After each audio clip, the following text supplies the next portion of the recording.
देखिएगा, आज की जो हमारी क्लास रहेगी बीपीएससी 102, ठीक है।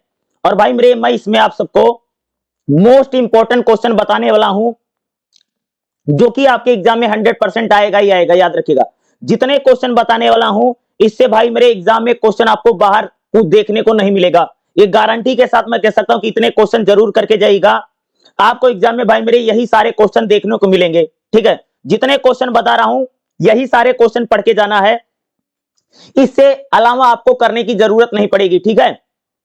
तो देखिएगा, पहला क्वेश्चन क्या रहेगा, भारत के संविधान के दार्शनिक आधार बताओ।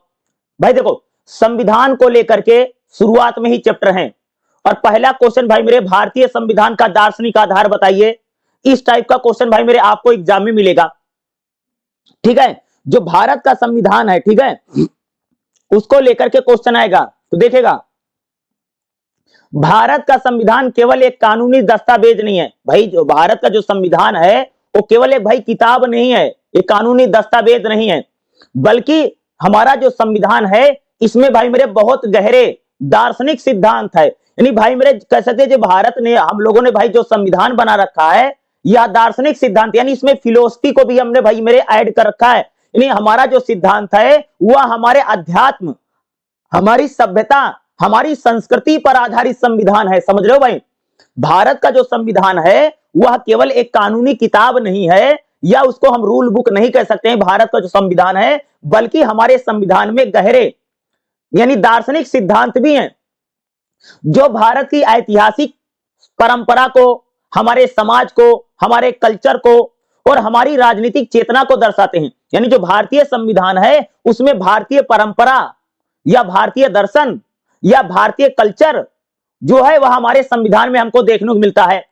इसके कुछ प्रमुख दार्शनिक आधार हैं। यानी जो भारतीय संविधान भाई उसका दर्शन का आधार क्या है, दर्शन मतलब समझते हो भाई, फिलोसफी को हम लोग भाई बोलते हैं दर्शन। तो भाई मेरे जो भारत का संविधान है इसमें फिलोसफी को भी ध्यान में रखकर के संविधान को बनाया गया है। अगर मैं बात करूं भारतीय संविधान का पहला आधार क्या है भाई, उदारवाद। अगर आप देखेंगे जो भारत का संविधान है इसमें जिस प्रकार से, देखो उदारवाद क्या है भाई, उदारवाद यही तो कहता भाई मेरे ना कि व्यक्ति को ज्यादा से ज्यादा स्वतंत्रता मिले। तो अगर बात करूं तो भारतीय संविधान का भैया पहला दार्शनिक आधार क्या है, उदारवाद। उदारवाद का मूल उद्देश्य है भाई व्यक्ति को स्वतंत्रता और अधिकार की रक्षा करना। उसी प्रकार से अगर आप देखें भाई हमारे भारतीय संविधान में भी तो है नागरिकों को स्वतंत्रता मिली है, नागरिकों को भाई कई सारे अधिकार मिले हैं। भारतीय संविधान में अगर मैं बात करूं तो जिस प्रकार से अगर आप देखेंगे मौलिक अधिकार दिए गए हैं, अनुच्छेद 12 से लेकर के अगर मैं 35 की बात करूं तो भाई अगर आप देखो स्वतंत्रता का अधिकार है, समानता का अधिकार है, शोषण के विरुद्ध अधिकार है, धार्मिक स्वतंत्रता का अधिकार है। तो भाई भारतीय संविधान अगर आप देखोगे तो कैसा संविधान है, उदारवादी संविधान है जो भाई मेरे अपने नागरिकों को स्वतंत्रता और अधिकार भी देता है। अगर आप देखो भाई हमारा जो संविधान है, संविधान में क्या भाई, धर्म की स्वतंत्रता है, भाई आप किसी धर्म को अपना सकते हैं। संविधान भाई सबको समान मानता है, किसी के साथ भी भेदभाव नहीं करता है, कोई भी व्यक्ति अपने विचार को व्यक्त कर सकता है। ये क्या है, ये भाई सारी चीजें क्या है, भारतीय संविधान की क्या है, विशेषता है। यानी भारतीय संविधान भाई मेरे व्यक्ति की गरिमा और स्वतंत्रता का विकास करता है। यानी भारतीय जो संविधान है उसमें उदारवादी जो गुण है, उदारवाद का जो गुण है वह हमको भारतीय संविधान में दिखाई पड़ता है। समझ रहे हो, यानी जो भारतीय संविधान है उसमें जिस प्रकार से व्यक्तिगत स्वतंत्रता को लेकर के, अधिकारों को लेकर के, जिस प्रकार से भारतीय संविधान में हम लोग कह सकते हो कि भाई मेरे मौलिक अधिकार हैं, धर्म को लेकर के अधिकार मिला, भाई आप किसी धर्म को अपना सकते हैं, सभी नागरिकों भाई भारतीय संविधान कहता भाई समान मानो, ठीक है। ये क्या है, यानी भारतीय संविधान में उदारवाद के जो गुण है वो मौजूद है, यही दार्शनिक इसका आधार है। दूसरा भाई अगर भारतीय संविधान की अगर हम विशेषता की बात करें, दार्शनिक आधार की बात करें, भारतीय संविधान कैसा है, लोकतांत्रिक है भाई मेरे संविधान। संविधान का प्रमुख आधार क्या है, लोकतांत्रिक विचारधारा। भाई भारत का जो संविधान है डेमोक्रेसी यानी लोकतंत्र की बात करता है ना, तो भारतीय जो संविधान है इसका लोकतांत्रिक विचारधारा है। जनता को सर्वोच्च माना गया ना भाई, लोकतंत्र क्या है, जहां पर जनता ही सरकार को चुनती है और सरकार जनता पर शासन करती है। भाई जहां पर लोकतंत्र क्या है, जहां पर जनता को कह सकते हैं वोट डालने का, वोटिंग राइट है ना भाई, वोट डालने का अधिकार तो भाई सबको मिला ना। वोट डाल करके हम लोग क्या करते भाई, अपनी सरकार को चुनते हैं। तो जनता कहां भाई मेरे, जहां पर सरकार को चुनती है। जनता क्या है, प्रतिनिधि है, सरकार भाई जनता की प्रतिनिधि के रूप में काम करती है। लोकतंत्र क्या है, या जनता के द्वारा जनता के लिए या जनता की सरकार को बताता है। तो भाई हमारे भारतीय संविधान की अगर बात करूं तो इसका दार्शनिक आधार क्या है, लोकतंत्र है। कि भारतीय संविधान में अगर देखेंगे तो लोकतंत्र के जो गुण हैं वह भी हमें भाई मेरे मौजूद दिखाई पड़ते ना। भाई अगर हम कॉन्स्टिट्यूशन की अगर हम लोग बात करें तो भारतीय संविधान को अगर आप लोग देखोगे तो भाई लोकतंत्र के गुण भी भाई कह सकते भारतीय संविधान में मौजूद है। तीसरा भाई भारतीय संविधान का दार्शनिक आधार क्या, समाजवाद, यानी सोशलिज्म। भारतीय संविधान में अगर आप देखो, भारतीय संविधान सामाजिक और आर्थिक अधिकार पर भी बल देता ना। भारतीय संविधान में अगर आप लोग देखोगे भाई मेरे, तो हम लोगों को सामाजिक और अन्य अधिकार भी तो भाई मेरे सबको मिला हुआ ना। भारतीय जो संविधान है, यानी कह सकते इंडियन कॉन्स्टिट्यूशन जो भाई मेरे कह सकते हो, ये भाई मेरे समाज की बात करता है। देखिएगा हमारे जो संविधान है अगर आप देखो भाई, उसकी जो प्रस्तावना है उसमें समाजवादी शब्द को जोड़ा गया है। जिस प्रकार से भाई मेरे भारतीय संविधान में नीति निर्देशक सिद्धांत दिए गए, जिसको हम बोलते हैं DPSP, director principle of state, ठीक है, यानी जो नीति निर्देशक सिद्धांत दिए गए हैं, बताता भारतीय जो संविधान है वह एक समाजवादी संविधान है, ठीक है, जिसमें सरकार भाई सभी नागरिकों के लिए क्या करिए, काम करिए ना। तो भारतीय संविधान की अगर बात हो, भारतीय संविधान में भाई मेरे समाजवाद के गुण भी मौजूद हैं, या भारतीय संविधान हमको बताता है। तो भारतीय संविधान का भाई तीसरा दार्शनिक आधार क्या है कि यह एक समाजवाद की बात करता है।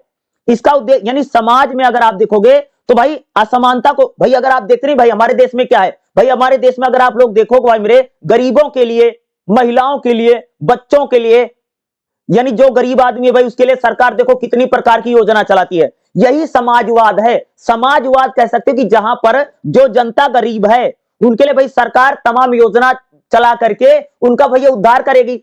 अरे जिस प्रकार से आप लोग देखते हो 5 किलो राशन मिल रहा है हमारे यहां पर, ये कैसा, ये क्या बताता है, ये बताता है भारत जो है वो क्या समाजवादी है। देखो भाई अगर पूंजीवादी हम लोग होते ना तो 5 किलो राशन किसी को नहीं मिलता है।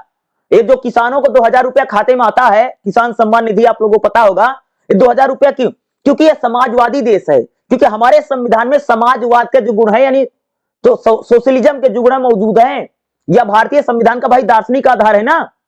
देखते नहीं कि भाई सरकार बुजुर्गों को भाई मेरे तीर्थ यात्रा भी करवा देती है, जो SC ST OBC हैं उनको अगर आप देखो जिस प्रकार से भाई उन बच्चों को कह सकते स्कॉलरशिप दी जाती है, उस प्रकार से देखो जिस प्रकार से भाई हमारे यहाँ पर 5 किलो राशन बट रहा है, ठीक है, ये क्या है, यही समाजवाद है।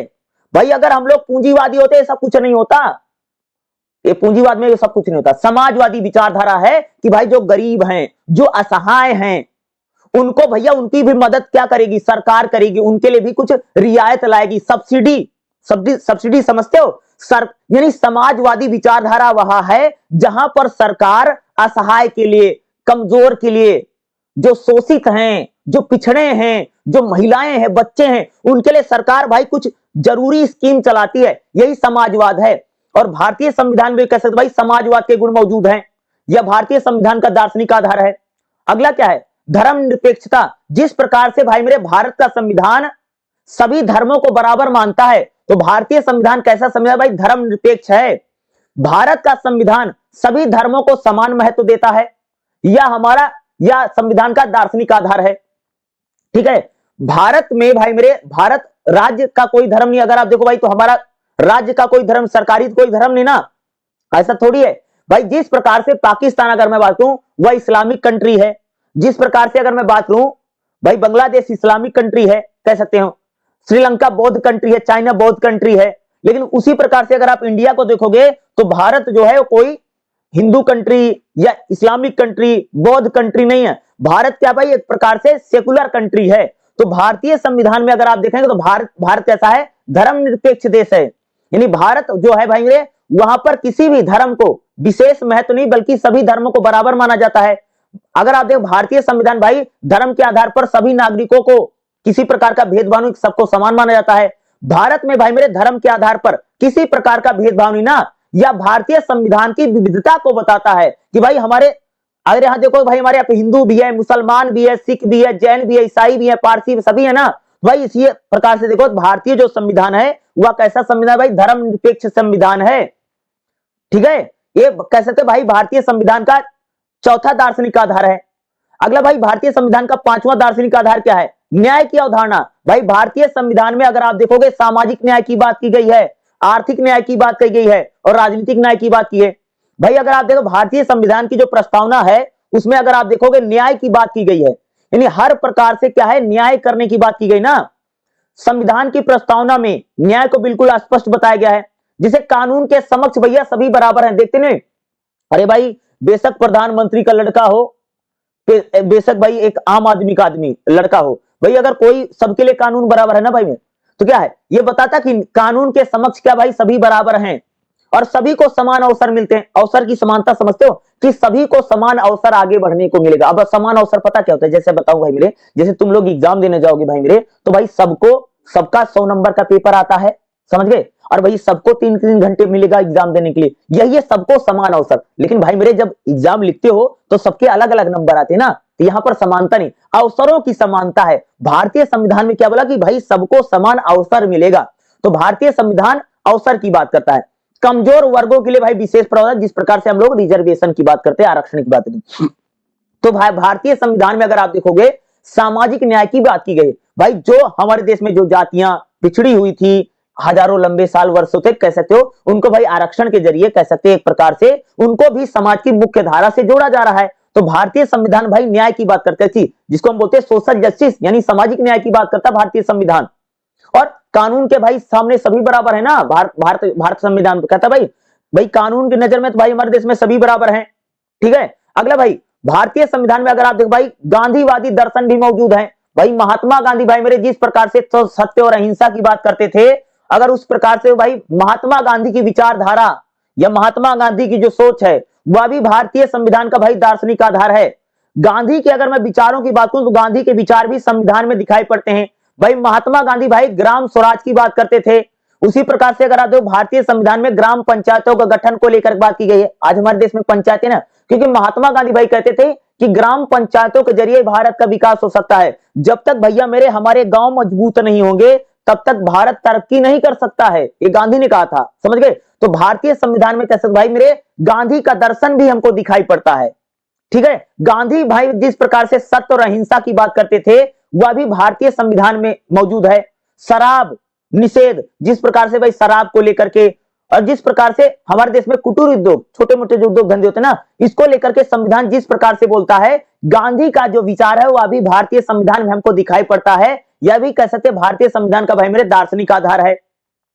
भारतीय परंपरा और आधुनिक परंपरा, भाई अगर आप देखें भारतीय जो हमारी परंपरा, जो हमारा कल्चर है, वो भी भारतीय संविधान में मौजूद है। जिस प्रकार से अगर आप देखो भाई भारत प्राचीन काल में अगर आप देखोगे हम लोग बड़ी धर्म की बातें करते थे या कर्तव्य की बात करते थे। भारतीय संविधान में अगर देखो भाई सभी धर्मों को बराबर माना गया है, ये भारतीय परंपरा की बात है। अगर आप देखो भारत भाई धर्म के आधार पर किसी के साथ भी भेदभाव पक्षपात नहीं करता है। ये हमारी भारतीय परंपरा के जो गुण हैं वह हमारे संविधान में भी मौजूद हैं। और आधुनिक विचारधारा भी है भाई, लोकतंत्र, अधिकार, सबको समानता, ये आधुनिक परंपरा और भारतीय परंपरा के जो गुण हैं वह भारतीय संविधान में भाई हमें मौजूद दिखाई पड़ते हैं। हम कह सकते हैं कि ये भी एक प्रकार सा भारतीय संविधान का भाई मेरे दार्शनिक आधार है ना, कि भाई भारतीय संविधान में हमारी परंपराएं भी हैं और पाश्चात्य जो परंपरा, जो आधुनिक विचार हैं, उसको भी हमने संविधान में समेटा है। देखिएगा निष्कर्ष भाई मेरे कैसे लिखेंगे, देखो भारतीय संविधान का भाई ये जो मैंने बताया दार्शनिक आधार आपको बताया है, तो भारतीय संविधान भाई स्वतंत्रता की बात करता है, समानता की बात करता है, न्याय की बात करता है और सभी लोग भाई मेरे मिलजुल करके रहें इसकी बात करता है। भारतीय संविधान भाई मेरे भारतीय समाज की विविधता को बताता कि भारत में भाई मेरे जिस प्रकार से अलग अलग जातियां हैं, अलग अलग धर्म के लोग रहते हैं, उस विविधता को भी भारतीय संविधान दर्शाता है। जिस प्रकार से लोकतांत्रिक मौजूद है, यानी दार्शनिक आधार भारतीय संविधान का भाई अगर आप देखो भारतीय संविधान में भाई एक प्रकार से दार्शनिक फिलोसफिकल, यानी जो फिलोसफिकल रीजन है वो चीजें हैं वह भी भारतीय संविधान में है। तो भाई इस प्रकार का क्वेश्चन आपको एग्जाम में देखने को मिल सकता है कि भारतीय संविधान का दार्शनिक आधार बताइए, ठीक है। दर्शन के लिहाज से भाई मेरे संविधान में कौन कौन सी चीजें मौजूद हैं, जिसे हमने बोला ना भाई, बताया ना कि उदारवादी संविधान है भारतीय संविधान, लोकतंत्र की बात करता है, समानता की बात करता है, न्याय की बात करता है। भाई गांधी का जो दर्शन है वह भी भारतीय संविधान में मौजूद है। अगर हम लोग बात करेंगे भारतीय संविधान में भाई हमारी परंपरा हमारी संस्कृति, हमारे कल्चर के जो गुण है वह भी भारतीय संविधान में मौजूद है। तो भाई इस प्रकार का क्वेश्चन आपको एग्जाम में पूछा जा सकता है। जितने मैं क्वेश्चन करा रहा हूं ये भाई मेरे सारे इंपॉर्टेंट क्वेश्चन है जो कि आपको एग्जाम में देखने को मिलेगा ही मिलेगा। ठीक है, चलिए अगला क्वेश्चन बताते हो भाई मेरे। अगला हमारा क्वेश्चन क्या रहेगा, मौलिक अधिकार और राज्य के नीति निर्देशक सिद्धांत के बीच में भाई मेरे अंतर बताओ। इस टाइप का क्वेश्चन भाई मेरे आपसे एग्जाम में पूछा जरूर जा सकता है। भारतीय संविधान के भाग 3 में मौलिक अधिकार दिए गए। भाई अगर आप देखो मौलिक अधिकार मिले ना, जैसे समानता का अधिकार है, स्वतंत्रता का अधिकार है, शोषण के विरुद्ध अधिकार है, धार्मिक स्वतंत्रता को भाई भारतीय संविधान में अगर आप देखोगे मौलिक अधिकार, जिसको हम मूल अधिकार या फंडामेंटल राइट्स बोलते हैं, भाई भारतीय संविधान में अगर आप देखोगे तो भाग 3 में मौलिक अधिकार दिया गया है। और भाई मेरे भाग अगर मैं 4 की बात करूं तो भाग 4 में भाई मेरे राज्य के नीति निर्देशक सिद्धांत बताए गए हैं।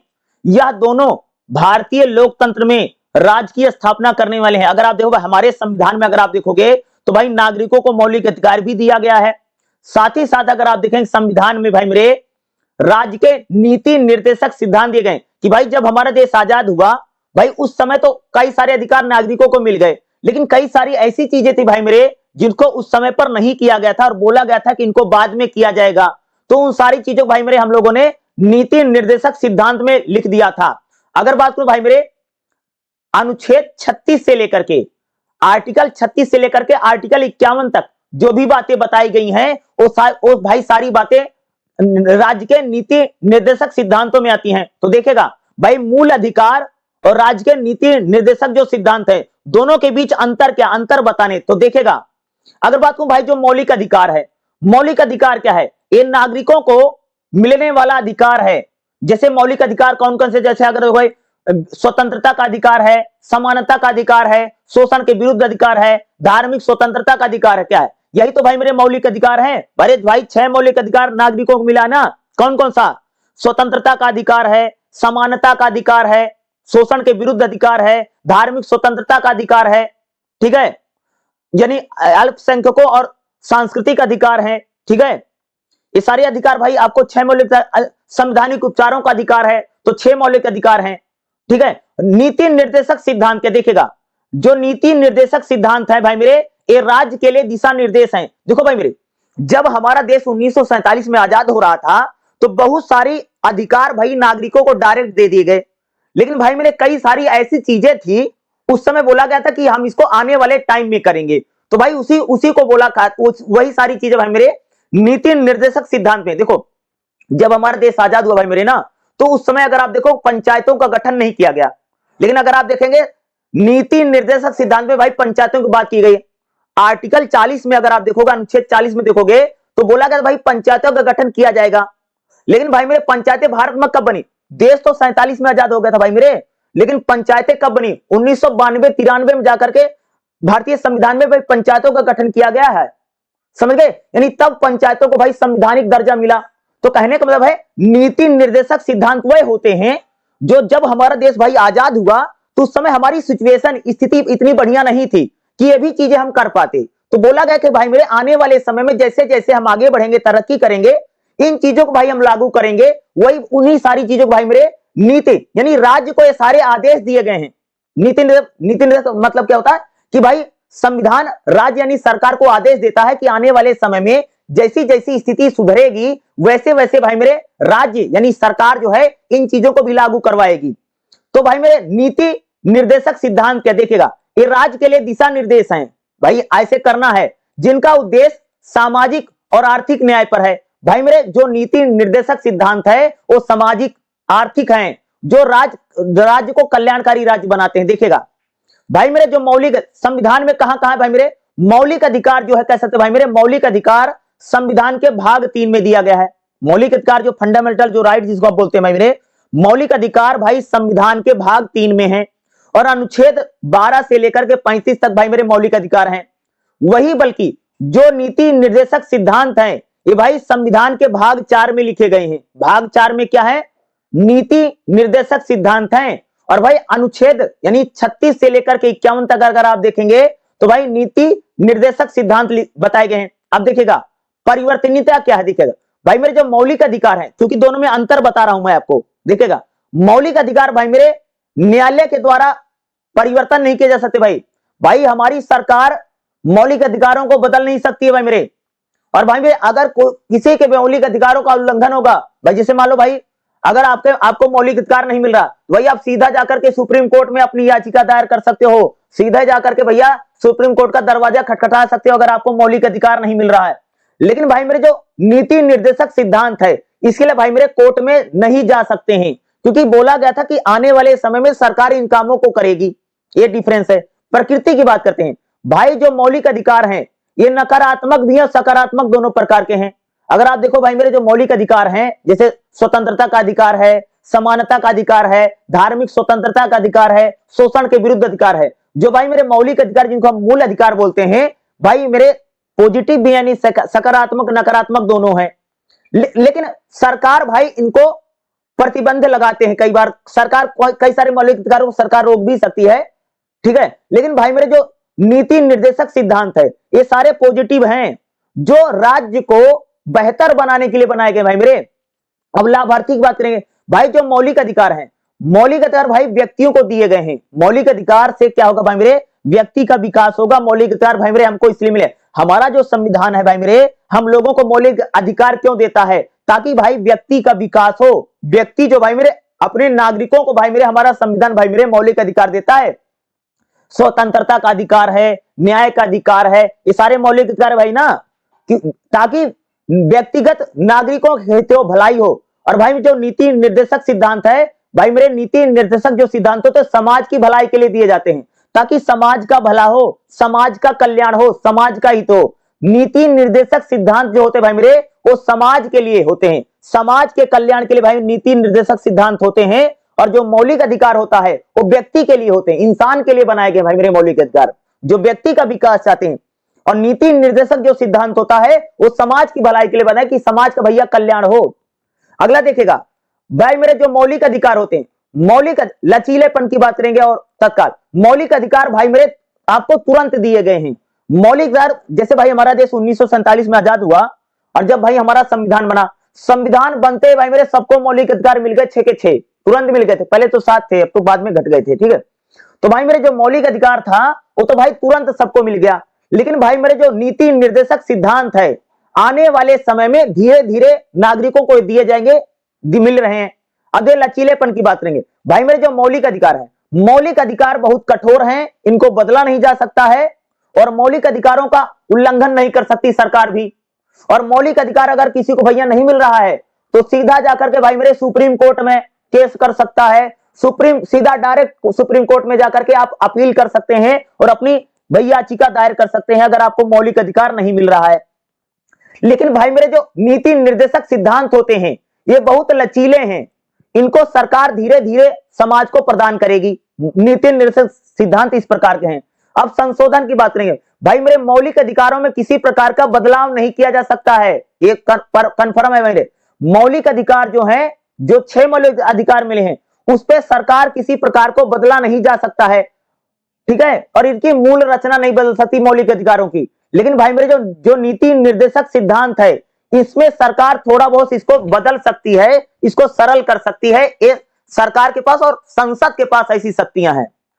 संबंध की बात करें भाई मेरे जो मौलिक प्रारंभ में भाई मेरे जो मौलिक अधिकार है उनमें कई प्रकार का टकराव है, परंतु मौलिक अधिकार भाई मेरे क्या है, मूल अधिकार है जो व्यक्ति के लिए बड़े जरूरी है। भाई मौलिक अधिकार कह सकते स्वतंत्रता का अधिकार है, समानता का अधिकार है, शोषण के विरुद्ध अधिकार है, धार्मिक स्वतंत्रता का अधिकार है, अल्पसंख्यकों के सांस्कृतिक अधिकार हैं, और संवैधानिक उपचारों का अधिकार है। तो ये भाई 6 मौलिक अधिकार सबको मिला भाई। आप अपनी बात कह सकते हैं, घूम फिर सकते हैं, कोई किसी के साथ भाई जाति के आधार पर, धर्म के आधार पर कोई भेदभाव नहीं किया जाएगा। ये सारे भाई मौलिक अधिकार भाई मेरे सबको दिए गए। और भाई मेरे जो और दूसरा सर्वोच्च न्यायालय भाई मेरे जो है वो मौलिक अधिकारों की व्याख्या भी करता है। लेकिन भाई जो नीति निर्देशक सिद्धांत दिए गए हैं, नीति निर्देशक सिद्धांत है भाई मेरे, अगर उनकी बात करूं तो भाई आने वाले समय में सरकार उसको करेगी, सरकार करेगी, राज्य करेगा। क्योंकि नीति निर्देशक जो सिद्धांत है वो समाज की भलाई के लिए, समाज के कल्याण के लिए दिए गए हैं। और भाई मेरे जो मौलिक अधिकार यानी जो मूल अधिकार हैं वो व्यक्ति का विकास चाहते हैं और व्यक्ति को आगे बढ़े इसलिए दिए गए हैं। तो निष्कर्ष क्या लिखेंगे भाई मेरे, तो भाई मेरे मौलिक अधिकार और जो नीति निर्देशक सिद्धांत है, दोनों एक दूसरे के पूरक हैं, विरोधाभासी नहीं है। भाई मेरे मौलिक अधिकार व्यक्ति का विकास चाहता है, और जो भाई मेरे नीति निर्देशक सिद्धांत है वो समाज का विकास चाहते हैं। दोनों में भाई मेरे संतुलन बनाना जरूरी है। तो भाई मौलिक अधिकार और नीति निर्देशक सिद्धांत क्या है, ऐसे क्वेश्चन आए तब भी यही आपको बताना है। या एग्जाम में भाई मेरे क्वेश्चन पूछ ले, मौलिक अधिकार बताओ या नीति निर्देशक सिद्धांत बताओ, तो क्वेश्चन आपको आएगा, तो यही आपको लिख करके आना है जो मैं आपको बता रहा हूं। ठीक है, चलिए अगला क्वेश्चन देखते हैं।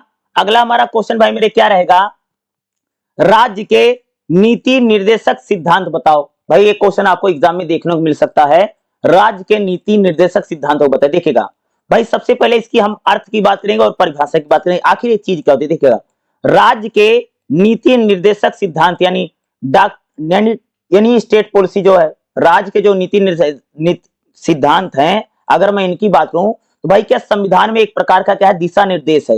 यानी संविधान राज्य को यानी सरकार को आदेश देता है कि आने वाले समय में नागरिकों को ये सारी चीजें प्रदान की जाएंगी। ये है भाई मेरे नीति निर्देशक सिद्धांत है। ठीक है, डायरेक्टरी पॉलिसी यानी क्या है, यानी आपको देना है, यानी नीति निर्देशक सिद्धांत ये बताता है, डीपीएसपी आपको यही बताता है। ठीक है, कि आपको क्या करना है कि नागरिकों को ये सारे दिशा निर्देश हैं, यानी संविधान दिशा निर्देश देता है। क्या देता है, संविधान निर्माताओं ने राज्य को उद्देश्य में दिए हैं कि यह एक सामाजिक, भाई जो नीति निर्देशक सिद्धांत थे सामाजिक, आर्थिक, राजनीतिक और न्याय पर आधारित हैं। और भाई नीति निर्देशक सिद्धांतों का उद्देश्य क्या है, राज्य का कल्याण करना, यानी कल्याणकारी राज्य, यानी वेलफेयर स्टेट हम इसको बोलते हैं। वेलफेयर स्टेट की स्थापना करना ही क्या है भाई मेरे नीति निर्देशक सिद्धांतों का उद्देश्य है। समझ गए, जैसे बी आर अम्बेडकर। ठीक है, बी आर अम्बेडकर के अगर मैं शब्दों में बात करूं तो नीति निर्देशक सिद्धांत संविधान की आत्मा है। यानी संविधान की आत्मा भाई किसने बोला, नीति निर्देशक सिद्धांत को भाई डॉक्टर भीमराव अम्बेडकर ने कह सकते हो, इन्होंने इसकी संविधान की आत्मा बोला है, जिसके बिना लोकतंत्र अधूरा है। क्या, नीति निर्देशक सिद्धांतों को लेकर के बी आर अम्बेडकर ने क्या बोला कि इसके बिना भाई मेरे लोकतंत्र जो है क्या है, अधूरा है। अगर बात करूं भाई मेरे जो नीति निर्देशक सिद्धांत है ये कहां पर दिए गए, भाई भारत के संविधान के भाग 4 में। अगर आप देखेंगे संविधान के भाग 4 में भाई मेरे नीति निर्देशक सिद्धांत दिए गए हैं, और अनुच्छेद 36 से लेकर के यानी आर्टिकल 36 यानी अनुच्छेद 36 से लेकर के अनुच्छेद 51 तक भाई मेरे नीति निर्देशक सिद्धांत दिए गए हैं। अनुच्छेद 37 के अनुसार न्यायालय द्वारा परिवर्तनीय, भाई कह सकते हैं कि अनुच्छेद 37 कहता है कि जो नीति निर्देशक सिद्धांत है इसको भाई न्यायालय यानी कोर्ट बदल नहीं सकता है। नीति निर्देशक सिद्धांतों में किसी प्रकार का कोर्ट परिवर्तन नहीं कर सकता, अदालत परिवर्तन नहीं कर सकती है। लेकिन राज्य के शासन के लिए मूलभूत आधार है, राज्य यानी सरकार जो हमारा शासन प्रशासन चलाएगी उसके लिए भाई मेरे नीति निर्देशक जो सिद्धांत है उसका मूल आधार है। अगर इस उद्देश्यों की बात करें भाई मेरे जो नीति निर्देशक सिद्धांत है इसका उद्देश्य क्या है, भाई राज्य में सामाजिक और आर्थिक असमानता को दूर करना। भाई नीति निर्देशक सिद्धांत यही चाहते कि हमारे समाज में जो समाज में जातिवाद है, छुआछूत है, भेदभाव है, उसको दूर करना। दूसरा, समाज में जो आर्थिक असमानता है, भारतीय समाज में जो अमीर और गरीब के बीच में भाई मेरे जो खाई है बहुत ज्यादा बढ़ती जा रही है, यानी दूरियां, भाई अमीर आदमी अमीर होता चला जा रहा है, गरीब आदमी गरीब होता चला जा रहा है, इसको दूर करने का प्रयास कौन करता भाई मेरे, राज्य के नीति निर्देशक सिद्धांत करते हैं। संसाधनों का न्यायपूर्ण वितरण, भाई जो भी संसाधन हमारे देश में है भाई वो सभी को संसाधन मिले, ये नहीं कि अमीर आदमी भाई मेरे सारे संसाधनों का यूज कर ले, आम जनता को संसाधन ना मिले। तो नीति निर्देशक सिद्धांत यही चाहते हैं कि संसाधनों का भाई मेरे बंटवारा सही ढंग से हो। नीति निर्देशक सिद्धांत भाई मेरे गरीब, कमजोर और जो गरीब वर्ग है, जो कमजोर वर्ग है, यानी एससी, एसटी, ओबीसी महिलाओं का भी कल्याण की बात कौन करता भाई मेरे, नीति निर्देशक सिद्धांत करते हैं। यानी एक आदर्श और कल्याणकारी राज्य की स्थापना का उद्देश्य क्या है भाई मेरे, नीति निर्देशक सिद्धांत यही चाहते हैं भाई एक वेलफेयर स्टेट यानी कल्याणकारी राज्य की स्थापना हो। नीति निर्देशक जो सिद्धांत है भाई गरीबों के लिए, कमजोर के लिए और असहाय के लिए कह सकते हैं बहुत बड़ा कल्याण की बात करते हैं। नीति निर्देशक जो सिद्धांत है, सिद्धांतों के कितने प्रकार हैं, जिसे भाई जो नीति निर्देशक सिद्धांत है ये समाजवादी सिद्धांत है। नीति निर्देशक जो सिद्धांत है भाई इसमें कहा गया भाई सबको समान वेतन मिले। भाई नीति निर्देशक सिद्धांत में बोला कि भाई कोई भी आदमी हो, चाहे महिला है चाहे पुरुष है, भाई सबको समान वेतन मिले। समान काम के लिए अगर आप सेम काम करते हैं तो भाई सबको समान सैलरी मिलेगी, समान काम का समान वेतन दिया जाएगा, ये नीति निर्देशक सिद्धांत में बोला गया है। जीवन यापन योग्य मजदूरी, भाई इतना मजदूरी तो सबको मिलेगी, यानी मिनिमम सैलरी जिसको हम बोलते हैं, भाई कम से कम इतना सैलरी तो दी जाएगी कि हर व्यक्ति का जीवन यापन हो जाए, ये नीति निर्देशक सिद्धांतों में बताया गया है। संसाधनों का समान वितरण, हमारे देश में जो भी संसाधन है, चाहे जल संसाधन है, चाहे भूमि संसाधन है, कोई भी जो रिसोर्स है, संसाधन है, भाई सभी को समान मिलेगा। इनका उद्देश्य आर्थिक न्याय भी, भाई समाज में आर्थिक समानता स्थापित करना भी कह सकते हो, नीति निर्देशक सिद्धांतों का भाई मेरे मुख्य उद्देश्य है। गांधी के विचार भी कह सकते भाई मेरे नीति निर्देशक सिद्धांत में है। भाई महात्मा गांधी भाई मेरे पंचायतों की बात करते थे ना, भाई गांधी कहते थे भाई मेरे पंचायतों से ही भारत का विकास होगा, अगर भाई भारत आगे बढ़ना चाहता है तो हमें अपनी पंचायतों को मजबूत करना पड़ेगा। तो भाई महात्मा गांधी का जो पंचायतों को लेकर की बातें हैं वो नीति निर्देशक सिद्धांतों के अनुच्छेद 40 में है। जिस प्रकार से नीति निर्देशक सिद्धांत भाई कुटीर उद्योगों के, जो हमारे देश में भाई छोटे छोटे कुटीर उद्योग होते थे उनको बढ़ावा देने की बात किसमें की गई है मेरे नीति निर्देशक सिद्धांत में कही गई है। शराब निषेध, भाई मेरे जो नीति निर्देशक सिद्धांत उसमें कहा भाई शराब पर पाबंदी राज्य लगाएगा, लेकिन भाई आज तो हमारे देश में शराब खूब बिक रही ना, भाई शराब पर तो पाबंदी नहीं लगी ना जी, लेकिन भाई मेरे नीति निर्देशक सिद्धांत में बताया गया था भाई शराब बेचना बंद करो यार, लेकिन फिर भी ये लोग शराब बेचे जा रहे हैं, तो कह सकते हैं इस पर पाबंदी लगाने की बात कही गई है। ग्रामीण भारत को मजबूत करें, भाई मेरे नीति निर्देशक सिद्धांत यही कहते हैं कि जो हमारा गांव का भारत है, ग्रामीण भारत को मजबूत करोगे तभी भैया भारत मजबूत होगा, ये नीति निर्देशक सिद्धांत बताते हैं। उदार बौद्धिक सिद्धांत, भाई जो नीति निर्देशक सिद्धांत है ये कहता है भाई सभी नागरिकों को समान माना जाए, ठीक है। नीति निर्देशक जो सिद्धांत है ये कहता है भाई सभी नागरिकों को समान मानो, किसी के साथ भेदभाव मत करो। नीति निर्देशक जो सिद्धांत है ये निःशुल्क शिक्षा, कहते भाई सभी को निःशुल्क शिक्षा मिले, ठीक है, और अनिवार्य एजुकेशन मिले। भाई इसीलिए तो आप देखोगे हमारे देश भाई मेरे क्या है कि भाई मेरे 14 यानी 6 साल से लेकर के 14 साल के बच्चों को मिल रही भाई मेरा निःशुल्क और अनिवार्य शिक्षा। अब देखिए भाई 6 साल से 14 साल के बच्चे को जो सरकार है फ्री में पढ़ा रही ना, और बल्कि माता पिता की यह जिम्मेदारी कि भाई 6 साल से और 14 साल का अगर उनका बच्चा है तो उसको पढ़ाना जरूरी है, अगर नहीं पढ़ा रहे हैं तो भाई उनको जेल तक हो सकती है। दूसरा क्या है, पर्यावरण संरक्षण, भाई नीति निर्देशक जो सिद्धांत कहते हैं भाई सभी को हमारे पर्यावरण को बचाना है, और लोकतंत्र के विचारों को यह दर्शाता है। नीति निर्देशक सिद्धांत यही चाहता कि भाई भारत में लोकतंत्र है। भाई मेरे जो नीति निर्देशक सिद्धांत है इनका महत्व है, भाई मेरे जो नीति निर्देशक सिद्धांत है ये संविधान में समाज को बताए सामाजिक दर्शन है। नीति निर्देशक जो सिद्धांत है कानून के निर्माण में बड़ा महत्व प्रदान करते हैं। मौलिक अधिकारों को भाई मेरे पूरा कौन करता है, नीति निर्देशक सिद्धांत करते हैं। समाज में बदलाव लाना और समाज को सही दिशा देने का काम भाई किसका है, नीति निर्देशक सिद्धांतों का है। मौलिक अधिकारों का साथ भी इनका संबंध है। भाई मौलिक अधिकार जो है व्यक्ति को लेकर के बनाए गए हैं, लेकिन भाई में जो नीति निर्देशक सिद्धांत है ये समाज के विकास की बात करते हैं। मौलिक अधिकार या जो मूल अधिकार हो व्यक्ति के विकास की बात करता है, लेकिन जो नीति निर्देशक सिद्धांत होते हैं भाई मेरे ये समाज के विकास की बात करते हैं। चाहे मेरे मौलिक अधिकार हो भाई मेरे, चाहे नीति निर्देशक सिद्धांत हो, दोनों के बिना ही हमारा संविधान अधूरा है, और दोनों भाई मेरे भारतीय संविधान में पूरक है एक दूसरे। भाई मेरे इसका निष्कर्ष कैसे लिखोगे, राज्य के नीति निर्देशक जो सिद्धांत है भारतीय संविधान में नैतिकता सामाजिक आदर्श को प्रतिबंधित करते हैं, यानी न्यायालय द्वारा लागू नहीं किए जा सकते। भाई नीति निर्देशक जो सिद्धांत है इसको कोर्ट लागू नहीं करवा सकता है, ठीक है, बल्कि समय आने पर सरकार धीरे धीरे इसको लागू करेगी, ये कहा गया है। नीति निर्देशक जो सिद्धांत भाई मेरे ये हमारे समाज के लिए बहुत जरूरी है, समाज के विकास के लिए और समाज के कल्याण के लिए भाई मेरे नीति निर्देशक सिद्धांत भाई मेरे क्या है, ये अति आवश्यक है। और भाई बी आर अम्बेडकर, ठीक है, बी आर अम्बेडकर ने कह सकते हैं इसको भाई नीति निर्देशक सिद्धांतों को संविधान की आत्मा बोला है, याद रखिएगा। और भाई मेरे नीति निर्देशक जो सिद्धांत है ये एग्जाम में क्वेश्चन आपको देखने को मिल सकता है, याद रखिएगा। पेपर में नीति निर्देशक जो सिद्धांत है ना ये क्वेश्चन आएगा, याद रखिएगा, मोस्ट इंपोर्टेंट है। चलिए अगला क्वेश्चन देखते हैं, ठीक देखिएगा भाई मेरे। अगला हमारा क्वेश्चन क्या रहेगा, भारतीय संसद की संरचना और इसके कार्य की विवेचना कीजिए। भाई भारतीय संसद की रचना बताओ कैसे है भारत, और इस टाइप का क्वेश्चन भाई मेरे आपको एग्जाम में 100% देखने को मिलेगा। देखिएगा भारतीय संसद की रचना बताओ और भारतीय संसद के भैया कार्य बताओ। भारतीय संसद में भाई लोकसभा, राज्यसभा यही सब बताना पड़ेगा, राष्ट्रपति बताना है, समझ गए। तो देखिए भाई मेरे भारतीय संसद, अगर मैं भाई संसद की बात करूं तो भाई संसद तीन चीजों से मिलकर के बनी है। भारत की जो संसद है भाई मेरे, ये तीन चीज से मिलकर के बनी, जैसे राष्ट्रपति, लोकसभा और राज्यसभा, यही तीन चीजें भैया मिलकर के भारतीय संसद को बनाती है, यानी जो हमारी पार्लियामेंट है भाई मेरे। संसद को अंग्रेजी में भाई मेरे बोलते हैं पार्लियामेंट, ठीक है। तो भाई राष्ट्रपति, लोकसभा और राज्यसभा, ये तीनों मिलकर के भाई भारतीय संसद को बनाते। देखिएगा, भारतीय संसद देश की सर्वोच्च विधायिका शक्ति है। भाई संसद में क्या होता है भाई, कानून बनाए जाते हैं। भाई पूरे देश के लिए कानून कौन बनाता है भाई, संसद बनाती है। अरे भाई संसद का काम ही भाई कानून बनाना, सभी प्रकार के जो कानून है भाई वो संसद बनाती है।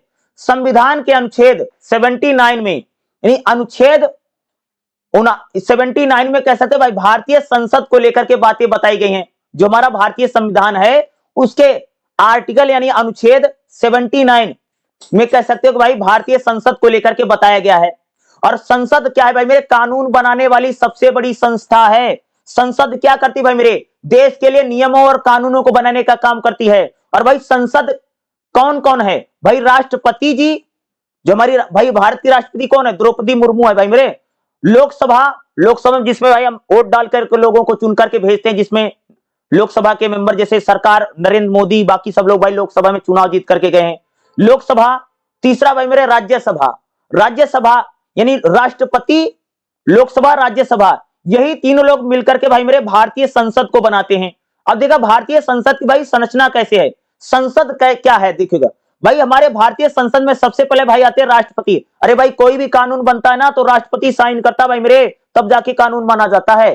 पहले जैसे मान लो कोई कानून बनना है भाई, पहले कानून लोकसभा में आएगा, वहां पास होगा, फिर राज्यसभा में जाएगा, वहां पास हो जाएगा, फिर क्या राष्ट्रपति भाई मेरे साइन कर देगा, तो भाई पूरे देश में कानून बन जाता है, ऐसे कानून बनता है, ठीक है। तो भारतीय संसद में अगर आते हो भाई सबसे पहले राष्ट्रपति हैं। भाई राष्ट्रपति जो है संसद का एक बहुत महत्वपूर्ण भाग है। अरे भाई राष्ट्रपति साइन नहीं करेगा तो कोई कानून ही नहीं मानना जाएगा, समझ गए।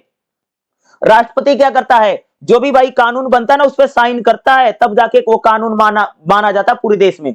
तो राष्ट्रपति भाई मेरे संसद का एक अभिन्न अंग है। भाई मेरे सभी विधेयक यानी सभी कानूनों पर साइन कौन करता है, अनुमोदन कौन करता है, राष्ट्रपति करता है। भाई संसद को शुरू करने की परमिशन राष्ट्रपति देता है।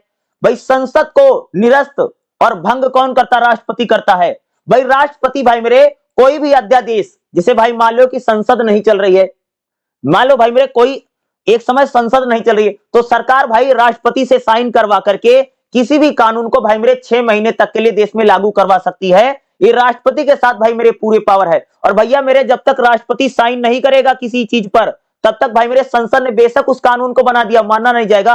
भाई राष्ट्रपति साइन कर देता तो कानून बन जाता है। तो राष्ट्रपति भैया, राष्ट्रपति का साइन में ताकत है, साइन करता है, तभी कानून बनता है। तो भाई संसद में पहला इंपॉर्टेंट क्या भाई, राष्ट्रपति। दूसरा भाई क्या है, लोकसभा। भाई लोकसभा का भाई सबसे महत्वपूर्ण सदन है लोकसभा। अरे लोकसभा में भाई हम लोग सबको वोट दे करके जितवाते तभी तो भाई। अरे देखते हैं भाई अभी 2024 में भाई मेरे मई और जून के महीने में, अप्रैल मई के महीने में देखो चुनाव हुआ नहीं, ठीक है। भाई लोकसभा क्या है, भाई लोकसभा में जनता भाई मेरे अपने अपने सांसदों को जीतवा करके भेजती है। लोकसभा में जो सदस्य होते भाई मेरे, इनका डायरेक्ट प्रत्यक्ष चुनाव होता है। देखते नहीं लोकसभा के चुनाव हुए थे भाई मेरे 2024 में, और ये मार्च और अप्रैल के महीने में हो रहे थे, अप्रैल मई में हो रहा था, ठीक है। और भाई लोकसभा में टोटल कितने लोग हैं पता है, 543 है प्रेजेंट टाइम में। अगर बात हो 543, लोकसभा में इतने सांसद हैं 543 हैं, लेकिन ज्यादा से ज्यादा 552 हो सकते हैं। भाई लोकसभा का कार्यकाल कितना, 5 साल का भाई मेरे। लोकसभा में मेरे 5 देखते हैं भाई, सरकार भी 5 साल के लिए होती है। लोकसभा का जो कार्यकाल है भाई 5 साल का, उसके बाद लोकसभा को भंग कर देते भाई मेरे। लोकसभा भाई क्या है, सभी प्रकार के कानूनों को बनाने वाली संस्था है। अरे भाई लोकसभा में तो प्रधानमंत्री बैठता है भाई मेरे, नरेंद्र मोदी कहाँ के मेंबर हैं, लोकसभा के मेंबर हैं। लोकसभा से भैया सरकार बनती है। भाई लोकसभा में जिसको बहुमत मिलेगा वही प्रधानमंत्री बन जाता है। सरकार कौन बनता भाई, जिसके सबसे ज्यादा लोकसभा में सांसद जीत करके जाते भाई मेरे, वही सरकार बना लेता है। तो संसद का भाई पार्ट क्या, लोकसभा। देखिए अगला भाई मेरे राज्यसभा। भाई राज्यसभा को उच्च सदन बोला जाता है। राज्यसभा क्या है, राज्यसभा भाई राज्यों का प्रतिनिधित्व करती, जैसे लोकसभा जनता का प्रतिनिधित्व करती है, उसी प्रकार से भाई जो राज्यसभा है, जो राज्य है जैसे हरियाणा, पंजाब, यूपी, बिहार, इन राज्यों का प्रतिनिधित्व कौन करती है भाई? राज्यसभा। ठीक है, राज्यसभा के जो भाई मेंबर होते हैं ना, इसको जनता नहीं चुनती है। राज्यसभा के जो सदस्य होते हैं जनता के द्वारा चुने नहीं जाते हैं, बल्कि भाई मेरे अप्रत्यक्ष इनका चुनाव होता है। राज्य की जो विधानसभा होती है वहां से चुने जाते हैं। भाई राज्यसभा में कितने लोग हैं? राज्यसभा में भाई अभी जो सदस्य है ना, इनकी संख्या 245 है प्रेजेंट टाइम में। कितनी है? 250 हो सकते हैं, लेकिन अब प्रेजेंट टाइम में अब मौजूदा बता रहा हूं भाई मेरे। राज्यसभा में कितने सदस्य इस टाइम में? मेरे 245 हैं। राज्यसभा को भाई मेरे कभी भी भंग नहीं किया जाता है। लोकसभा तो भंग हो जाती है जब इलेक्शन होता है, लेकिन राज्यसभा कभी भंग नहीं होती। और भाई मेरे हर 2 साल के बाद कह सकते हैं राज्यसभा के लगभग भाई मेरे 1/3 लोग भाई मेरे रिटायर हो जाते हैं। और भाई राज्यसभा जो थी, इसका जो राज्यसभा 6, अगर कोई भाई राज्यसभा का सांसद बनेगा ना भाई मेरे 6 साल के लिए बनता है। राज्यसभा का सांसद भाई मेरे 6 साल के लिए बनती है। लोकसभा 5 साल होती है, राज्यसभा 6 साल के लिए होती है। ठीक है भाई, संसद का काम क्या है? भारतीय संसद के कार्य बताइए, संसद काम क्या करती है भाई मेरे? भाई संसद क्या करती है भाई? संसद का काम है भाई कानून बनाना। संसद का काम क्या? संसद के कार्य बताइए। तो भारतीय संसद का कानून बनाना, किसी भी कानून में बदलाव करने यानी संशोधन कौन करता है भाई? संसद करती है। संसद भाई क्या करती है? कोई भी नॉर्मल कानून हो, धन कानून हो, संविधान संशोधन हो, तो कौन करता है? संसद का भाई काम है। कानून कौन बनाता है? यानी विधायकी कार्य कौन करता है भाई? संसद करती है। कानून को बनाना, कानून को बदलना या कानून को खत्म करना भाई किसके हाथ में? संसद के हाथ में। संसद भाई मेरे दूसरा काम करती, वित्तीय कार्य को करती। भाई संसद भाई मेरे क्या करती है? पूरे देश का भैया बजट बनाती है। भाई बजट कहां पर आता? संसद में आता। बजट पर भाई ये बातचीत कहां होती? संसद में होती है। संसद भाई किसी प्रकार का टैक्स लगाती है, कर लगाती है। देखो अभी भाई हमारे देश में जीएसटी लगा था ना, तो भाई संसद में कानून बना था, तो संसद भाई किसी पर भी टैक्स लगा सकती है, टैक्स को कम कर सकती है। संसद भाई क्या करती है? सरकार के खर्चों को कंट्रोल कौन करता भाई? संसद करती है, उसी में कानून पास होता भाई। संसद का दूसरा काम क्या है भाई? संसद में देखो जो कार्यपालिका है, संसद में अगर आप देखो जो भाई प्रधानमंत्री है या उसके जो मंत्री होते हैं, उनसे भाई संसद में क्वेश्चन पूछा जाता है। भाई संसद में अगर आप देखो सरकार से तमाम सारे मंत्री खड़े होकर पूछते नहीं भाई, सवाल पूछते हैं। संसद में भाई सरकार के खिलाफ अविश्वास प्रस्ताव आ सकता है। संसद भाई मेरे किसी भी कानून को बना सकती है और किसी भी कानून में भाई मेरे बदलाव कर सकती है। समझ गए? संसद क्या है? एक भैया संवैधानिक संस्था। संविधान में संसद का जिक्र है। भाई संसद जो है संविधान में संशोधन कर सकती है, संविधान को भी बदल सकती है। संसद भाई मेरे नए राज्यों का गठन कर सकती है। संसद भाई किसी भी राज्य को छोटा कर सकती है, कम कर सकती है, नए राज्यों का पुनर्गठन कर संसद करेगी। ठीक है भाई, संसद की न्यायिक शक्ति क्या है? भाई संसद भाई मेरे राष्ट्रपति को भी हटा सकती है। संसद में इतनी पावर है कि भाई संसद राष्ट्रपति को भी उसके पद से हटा सकती है, 2/3 से अगर बहुमत हो गया। भाई संसद भाई सुप्रीम कोर्ट के न्यायाधीश जो हैं, जिसको सुप्रीम कोर्ट के न्यायाधीश को भाई मेरे संसद हटा सकती है। इसमें बहुत शक्ति संसद में। संसद भाई मेरे चुनाव भी देखिए। संसद भाई मेरे राष्ट्रपति और उपराष्ट्रपति के चुनाव में भागीदार। भाई जो संसद के सदस्य होते हैं तो वही तो भाई राष्ट्रपति के चुनाव में वोट डालते हैं। तो भाई संसद के जो सदस्य होते हैं, जैसे लोकसभा के, राज्यसभा के जो सदस्य होते हैं भाई मेरे, ये जब राष्ट्रपति का चुनाव होता है और उपराष्ट्रपति का चुनाव होता है, ये लोग वोट डालते हैं भाई मेरे। संसद भाई किसी प्रकार की घोषणा कर सकती है। संसद भाई हमारे देश में इमरजेंसी लगा सकती है, आपातकाल की घोषणा कर सकती है। संसद भाई जनता में जनमत का निर्माण का संग्राम भी कर। संसद का भाई मेरे महत्व है। संसद भाई लोकतंत्र का सबसे बड़ा आधार है। भाई कानून बनाने वाली भाई सबसे बड़ी संस्था भैया संसद है। संसद कैसे भाई? लोकतंत्र का यानी डेमोक्रेसी का सबसे बड़ा आधार है। जनता और सरकार के बीच में संसद खड़ी है भाई मेरे। संसद कह सकते हैं सरकार के प्रति, सरकार को जिम्मेदार बनाती है। भाई मेरे भारत में जो संघवाद है उसका सबसे बड़ा संतुलन भाई संसद है। तो भारतीय संसद भाई एक प्रकार के लोकतांत्रिक शासन प्रणाली में संसद है। संसद में भाई मेरे हम लोग अपने प्रतिनिधि अपने चुन करके भेजते हैं और भाई वो लोग जाकर के हमारे लिए कानून बनाते हैं। तो भाई संसद का मेन काम है भाई कानून बनाना, देश के लिए कानून बनाना। और भाई किसी भी कानून में बदलाव कौन करता भाई मेरे? संसद ही करती है। तो भारतीय संसद को लेकर के भाई मेरे अगर कोई क्वेश्चन आता है, राष्ट्रपति को लेकर के, उपराष्ट्रपति को लेकर के, या लोकसभा राज्यसभा वाला कोई क्वेश्चन है, भारतीय संसद का अगर क्वेश्चन आ रहा है तो आपको यही लिख कर, संसद को भाई मेरे हम बोलते हैं विधायी शक्तियां, विधायिका इसको बोला जाता। संसद को क्या बोला भाई? शुद्ध हिंदी में इसको बोलते विधायिका, और नॉर्मल भाषा बोलते भाई संसद का। कोई भी अगर विधायिका को लेकर जैसे पूछा विधायिका को बताओ, तो भाई ये संसद है, विधायिका ही संसद। तो विधायिका बोले या संसद बोले, दोनों का मतलब भैया सेम है। कंफ्यूज मत हो जाना आप लोग, बच्चे कंफ्यूज हो जाते हैं। विधायिका क्या है? अरे भैया विधायिका को ही संसद बोलते हैं, संसद को विधायिका बोलते हैं। विधायिका तो विधायिका बोले चाहे संसद बोले, जो मैं बता रहा हूं यही सेम आपको लिख करके आना है, ठीक है। विधायिका को ही भाई मेरे संसद बोला जाता है, इस बात को याद रखना सबको, ठीक है। चलिए अगला क्वेश्चन बताते हैं। अगला हमारा क्वेश्चन भाई मेरे क्या रहेगा? भारतीय संविधान की आपातकालीन शक्तियां बताओ। कई बार भाई मेरे क्वेश्चन आएगा जैसे राष्ट्रपति की आपातकालीन शक्तियां बताइए या भारतीय संविधान की आपातकालीन शक्तियां बताइए, तो आपको भाई मेरे यही क्वेश्चन लिखना, चाहे राष्ट्रपति की आपातकालीन शक्ति पूछे, इमरजेंसी पावर, भाई आपातकाल में इमरजेंसी, ठीक है। भारतीय संविधान की आपातकालीन शक्ति आएगा या राष्ट्रपति की आपातकालीन शक्तियां बताइए, तो आपको भाई मेरे जो मैं बता रहा हूं सेम यही लिख करके आना है। ये क्वेश्चन भाई मेरे एग्जाम में आ सकता है, देखिएगा। तो देखिए भूमिका क्या लिखो भाई, भारतीय संविधान भाई एक ऐसी, भाई भारतीय संविधान भाई जब बना तो एक ऐसी परिस्थिति से निपटने के लिए भाई भारतीय संविधान में इमरजेंसी शक्ति यानी आपातकाल, आपातकाल आपातकाल को भाई अंग्रेजी में बोलते हैं इमरजेंसी। भाई कोई इमरजेंसी आ गई तो इमरजेंसी के समय भी अगर आप देखो भाई मेरे, सरकार को संविधान भाई बहुत सारी शक्तियां देता है, राष्ट्रपति को भाई मेरे बहुत सारी शक्तियां कौन देता है? भाई संविधान। कोई इमरजेंसी आ गई, कोई विपत्ति पड़ गई, तो ऐसे समय भाई राष्ट्रपति के पास भाई मेरे बहुत सारी पावर होती है जिसका वो यूज कर सकता है, इसको भाई हम लोग बोलते हैं आपातकालीन शक्तियां।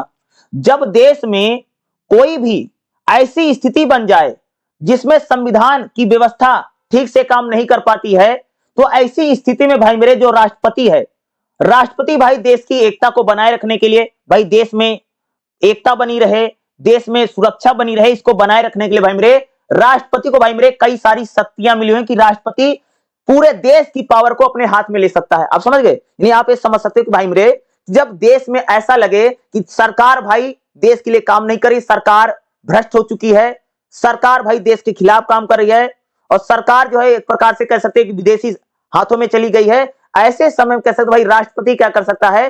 पूरी सरकार को भंग करके सारी पावर अपने हाथ में ले सकता है, इसको बोलते भाई राष्ट्रपति की आपातकालीन शक्तियां। और संविधान में आपातकालीन शक्तियों को भाई मेरे जिक्र है, ये सारी पावर किसको मिली? राष्ट्रपति को मिली है। राष्ट्रपति की शक्तियों का प्रयोग भाई मेरे संसद करती है, प्रधानमंत्री करता है। तो भाई सारी शक्तियां जो इमरजेंसी पावर है राष्ट्रपति के हाथ में है। और राष्ट्रपति को भाई ऐसी पावर क्यों दी गई है? क्योंकि इमरजेंसी में भाई मेरे कभी ऐसा कोई प्रधानमंत्री आ जाए, कभी ऐसी कोई सरकार आ जाए जो भाई तानाशाह हो, तो ऐसे समय में भाई राष्ट्रपति के पास स्पेशल पावर है, विशेष शक्तियां हैं कि भाई वो सरकार को, गवर्नमेंट को पूरी तरह से खत्म कर सकता है, भंग कर सकता है और सारी पावर अपने हाथ में खींच सकता है, ठीक है। ऐसी शक्तियां भाई मेरे राष्ट्रपति को दी गई हैं, जिसको बोलते हैं आपातकालीन शक्तियां संविधान में, या राष्ट्रपति की आपातकालीन शक्तियां। तो भाई संविधान के जो अनुच्छेद 352 है, अनुच्छेद 352 से लेकर के 360 तक कह सकते हैं भाई मेरे भारतीय संविधान में आपातकालीन शक्तियों को लेकर के बताया गया है, ठीक है। तो भाई इस प्रकार का क्वेश्चन पेपर में आएगा। और इस कौन कौन सी शक्तियां, चलिए इसको देखिए भाई मेरे क्या रहेगा, आपातकाल के प्रकार। भाई इमरजेंसी यानी जो आपातकाल होता है यह कितने प्रकार का होता है इसकी बात करेंगे। तो भाई भारतीय संविधान में भाई मेरे 3 प्रकार के आपातकाल यानी 3 प्रकार की संवैधानिक आपातकाल लगाने की भाई। और ये सारे आपातकाल भाई मेरे कौन लगा सकता है? राष्ट्रपति लगा सकता है। इमरजेंसी पावर भाई किसको मिली है? सारी राष्ट्रपति को मिली है, याद रखिएगा, ठीक है भाई। 3 प्रकार का आपातकाल भाई मेरे भारतीय संविधान में बताया गया, 3 प्रकार की इमरजेंसी पावर है, आपातकालीन शक्तियां हैं। भाई पहला कौन सा आपातकाल है? भाई राष्ट्रीय आपातकाल है, यानी राष्ट्रपति भाई मेरे अनुच्छेद 352 में भाई क्या कर सकता है? पूरे देश में आपातकाल की क्या कर सकता है भाई मेरे? घोषणा कर सकता है। राष्ट्रपति क्या कर सकता है भाई मेरे? पूरे देश में हम लोग क्या कर सकते हैं? आपातकाल की क्या कर सकते भाई मेरे? घोषणा कर सकता है। कौन करेगा भाई मेरे? राष्ट्रपति कर सकता है आपातकाल की घोषणा। और अनुच्छेद 352 के आधार पर राष्ट्रपति देश में भाई मेरे आपातकाल लगा सकता है। तो भाई आपातकाल भाई मेरे राष्ट्रपति क्यों लगाएगा? जिसे भाई मान लो भारत में कोई युद्ध हो रहा है, भाई भारत का भाई मेरे किसी देश के साथ भाई मेरे किसी प्रकार का युद्ध हो जाता है, तब भाई राष्ट्रपति आपातकाल लगा सकता है। या भाई कोई दुश्मन देश, बाहर का देश भाई हम पर अगर आक्रमण कर देता है, तब भाई राष्ट्रपति आपातकाल लगा सकता है, राष्ट्रीय आपातकाल। दूसरा भाई मेरे अगर हमारे देश की सेना किसी प्रकार का विद्रोह कर देती, बगावत कर देती है, तब भाई राष्ट्रपति किसी प्रकार का आपातकाल लगा सकता है। इसकी विशेषता क्या भाई? राष्ट्रीय आपातकाल की विशेषता देखिएगा, राष्ट्रपति द्वारा भाई आपातकाल की घोषणा की जाएगी। राष्ट्रपति भाई क्या करेगा? एक घोषणा कर देगा, एक यानी कागज निकाल देगा साइन करके, भाई पूरे देश में आपातकाल लग गया है। भाई आपातकाल जब राष्ट्रपति लगा देगा राष्ट्रीय आपातकाल, तब भाई केंद्र सरकार केंद्र सरकार की शक्तियां बढ़ जाती है और केंद्र सरकार भाई सारी चीजों को करने लग जाएगी। भाई मेरे जब राष्ट्रीय आपातकाल लगेगा तो भाई राज्य सरकार जो है, जो राज्य जैसे हरियाणा की सरकार, यूपी की सरकार, बिहार, राज्य सरकार जो है भाई, राज्य सरकार का काम खत्म हो जाएगा, सारी शक्तियां भाई केंद्र सरकार के हाथों में चली जाएंगी अगर राष्ट्रीय आपातकाल लग जाता है। भाई राष्ट्रीय आपातकाल जब लग जाएगा तो भाई लोकसभा का कार्यकाल बढ़ाया जा सकता है। भाई अगर कोई राष्ट्रीय आपातकाल लगेगा, जैसे लोकसभा 5 साल के लिए थी, तो भाई लोकसभा को बढ़ाया जा सकता है, 6 साल 7 साल किया जा सकता है लोकसभा। भाई जब भी राष्ट्रीय आपातकाल लगेगा तो भाई मौलिक अधिकारों को खत्म कर दिया जाता है। बहुत सारे मौलिक अधिकार नहीं गए, सिर्फ भाई मेरे अनुच्छेद जो आर्टिकल जो 19 में मौलिक अधिकार दिया गया, जीने की स्वतंत्रता का अधिकार जो है वही आपका बचा रहेगा। भाई राष्ट्रीय आपातकाल में ज्यादातर मौलिक अधिकारों को समाप्त कर दिया जाता है, सिर्फ आर्टिकल 19 में, अनुच्छेद 19 वाला ही कह सकते चलता रहेगा। अगला देखेगा क्या रहेगा भाई, दूसरे प्रकार का आपातकाल क्या है भाई। दूसरा आपातकाल, राज्य में भाई मेरे संवैधानिक तंत्र की विफलता। आप लोगों ने देखा भाई मेरे ना, कभी कभी जैसे हरियाणा है, पंजाब है, यूपी है, बिहार है, यहां पर भाई मेरे राष्ट्रपति शासन लग जाता ना, तो दूसरे प्रकार का आपातकाल क्या है भाई, भारतीय संविधान में भाई अनुच्छेद 356 में देखिएगा, अनुच्छेद 356 में भाई मेरे राज्यों में राष्ट्रपति शासन को भी हम लोग आपातकाल बोलते हैं। भाई किसी राज्य में अगर सरकार नहीं चल पा रही है, या सरकार भाई संविधान के अकॉर्डिंग नहीं चल पा रही है, तो राष्ट्रपति भाई मेरे उस राज्य में राष्ट्रपति शासन लगा देगा, यानी उस राज्य की सरकार को निरस्त कर देते हैं, राज्य सरकार को, और सारी शक्तियां भाई राष्ट्रपति के हाथ में चली जाती हैं, और उस राज्य के लिए भाई कानून कौन बनेगा, भारत की संसद बनाती है। तो अनुच्छेद 356 के तहत कह सकते भाई राज्यों में राष्ट्रपति शासन लगाया जा सकता है, यह भी एक प्रकार का आपातकाल है। इसका कारण क्या है भाई, किसी राज्य की सरकार अगर संविधान के अनुसार काम नहीं कर रही है, तो भाई राष्ट्रपति उस राज्य में राष्ट्रपति शासन लगा करके राज्य सरकार को निरस्त कर सकता है। क्या है एक प्रकार का भाई मेरे, क्या है अगर हम लोग बात करेंगे तो राष्ट्रपति शासन लगाया जा सकता है। इसकी विशेषता क्या है भाई मेरे, राष्ट्रपति शासन जब भी लगेगा किसी राज्य में, राज्य सरकार की शक्तियां खत्म हो जाएगी, राज्य सरकार को हटा दिया जाता है। राज्यपाल के माध्यम से भाई राज्य का जो राज्य क्या होगा, जो राज्यपाल होता है उसके माध्यम से कह सकते भाई सारे शासन को चलाया जाता है। ठीक है, राज्य की जो विधानसभा है, राज्य की जो विधानसभा, तो इसको भंग कर दिया जाता है। संसद भाई मेरे, संसद जो होगी, भारतीय जो संसद होगी, वह उस राज्य के लिए क्या करेगी भाई, कानून बनाने का काम करती है। जो संसद होती है वह कानून बनाने के लिए भाई क्या करती है, काम करती है। अगर मैं इसकी बात करूंगा, ठीक है, इसको ध्यान रखिएगा। चलिए अगला देखते हैं भाई मेरे, तीसरे प्रकार का आपातकाल क्या है भाई मेरे, वित्तीय आपातकाल। जब भाई देश में किसी प्रकार से पैसे को लेकर के यानी फाइनेंशियल कंडीशन खराब हो जाए, तब भाई राष्ट्रपति जो है भाई मेरे अनुच्छेद 360 में, अनुच्छेद 360 के अकॉर्डिंग कह सकते भाई जो राष्ट्रपति है वो क्या लगा सकता है, वित्तीय आपातकाल। वित्तीय मतलब समझते हो भाई मेरे, जब देश की आर्थिक स्थिति खराब हो जाए, यानी आर्थिक स्थिति यानी पैसे को लेकर के अगर बहुत बड़ी प्रॉब्लम आ गई, भाई सरकार के पास धन ही नहीं है, सरकार के पास पैसा ही नहीं है, तो भाई तब राष्ट्रपति क्या कर सकता है भाई मेरे, वित्तीय आपातकाल को लगा सकता है। तो देखेगा देश की अगर भाई मेरे वित्तीय स्थिति बहुत ज्यादा खराब हो जाती है और देश में भाई मेरे अगर पैसा नहीं है, तब भाई राष्ट्रपति क्या कर सकता है भाई मेरे, वित्तीय आपातकाल को लगा सकता है। वित्तीय आपातकाल क्यों लगेगा, राष्ट्रपति भाई वित्तीय आपातकाल की घोषणा कर सकता है। केंद्र को राज्य के वित्तीय नीतियों पर नियंत्रण होगा। भाई केंद्र सरकार क्या करेगी, अब राज्य की भी पैसे को अपने कंट्रोल में कर लेगी वित्तीय आपातकाल जब लगेगा। सरकारी कर्मचारी भाई, जब भी देश में वित्तीय आपातकाल लगेगा तो भाई जो सरकारी कर्मचारी न थे उनकी सैलरी को काटा जा सकता है, उनकी सैलरी को कम किया जा सकता है वित्तीय आपातकाल में। क्या है वित्तीय आपातकाल में क्या किया जा सकता है भाई, सरकारी कर्मचारियों की सैलरी और वेतन को काटा जा सकता है। अब तक भारत में भाई मेरे कभी भी वित्तीय आपातकाल नहीं लगाया गया, याद रखिएगा।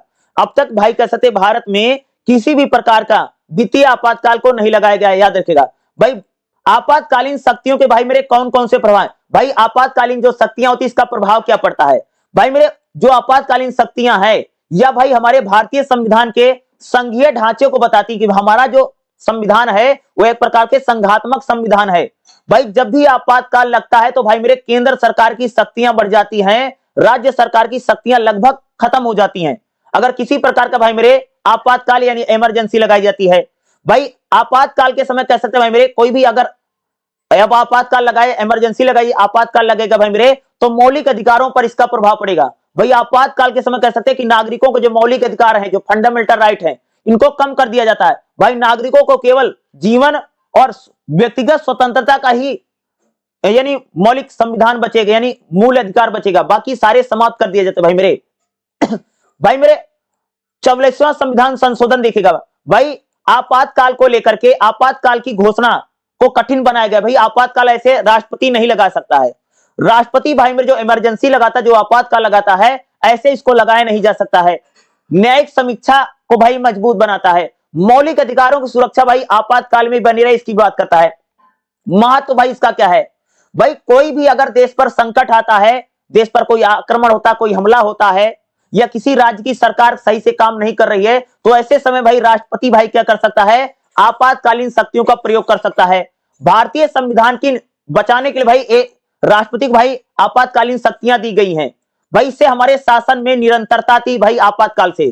भाई भारतीय संविधान में भाई आपातकालीन शक्तियां क्या हैं, देखो जब भी आपसे क्वेश्चन पूछेगा कि भारतीय संविधान की आपातकालीन शक्तियां बताइए या राष्ट्रपति की आपातकालीन शक्ति बताओ, भाई क्वेश्चन ऐसे भी आ सकता है, क्या आएगा भाई मेरे, राष्ट्रपति की आपातकालीन शक्तियां बताओ। चाहे भाई मेरे राष्ट्रपति की आपातकालीन शक्तियां पूछे या भारतीय संविधान की आपातकालीन शक्तियां पूछे, तो भाई मेरे जो मैंने आपको बताया यही आपको बताना, याद रखिएगा। तो भारतीय संविधान भाई 3 प्रकार की आपातकालीन शक्तियां, राष्ट्रीय आपातकाल, राष्ट्रपति शासन का आपातकाल जो लगता है राज्यों में लगता है, और तीसरा भाई मेरे वित्तीय आपातकाल। 3 प्रकार की आपातकालीन शक्तियां होती जो राष्ट्रपति जिनको लागू कर सकता है। और भाई आपातकालीन शक्तियों वाला जो क्वेश्चन है आपको एग्जाम में देखने को मिल सकता है, या भारतीय संविधान में आपातकालीन शक्तियां बताओ या राष्ट्रपति की आपातकालीन शक्तियां बताओ। इस प्रकार का क्वेश्चन भाई मेरे आपको एग्जाम में देखने को मिलेगा ही मिलेगा। जो जो बता रहा हूं ये सारे क्वेश्चन करके देखिएगा भाई मेरे। अगला हमारा क्वेश्चन करेगा, भारतीय संविधान की 6ठी अनुसूची की विशेषता बताओ। भारतीय संविधान में जो 6ठी अनुसूची उसके देखिएगा, देखिए भारतीय संविधान में 6ठी अनुसूची भाई मेरे क्या है, जनजातीय जो इलाके, जनजाति मतलब समझते जो आदिवासी होते भाई मेरे, जनजातीय बाहुल क्षेत्रों को लेकर के उनके प्रशासन को लेकर विशेष प्रकार की व्यवस्था की गई है। इसका उद्देश्य है पूर्वोत्तर भारत में जो आदिवासी हैं उनकी संस्कृति, उनकी पहचान और उनकी सामाजिक परंपराओं को लेकर के भाई जो 6ठी अनुसूची को बनाया गया है। अगर आप देखो भाई मेरे हमारे संविधान में भाई जो 6ठी अनुसूची है, 6ठी अनुसूची भाई किसके लिए बनाई गई, जो हमारे समाज जो आदिवासी रहते हैं, ठीक है, आदिवासियों की सभ्यता, संस्कृति, पहचान को बनाए रखने के लिए भारतीय संविधान भाई 6ठी अनुसूची है। भाई हमारे जो पूर्वोत्तर के इलाके ना, जैसे जैसे अगर बताऊं, जैसे असम है, मणिपुर है, मेघालय है, त्रिपुरा है, भाई यहां पर अगर आपको जाना है तो सरकार की परमिशन लेनी पड़ेगी अगर आपको यहां पर बसना है।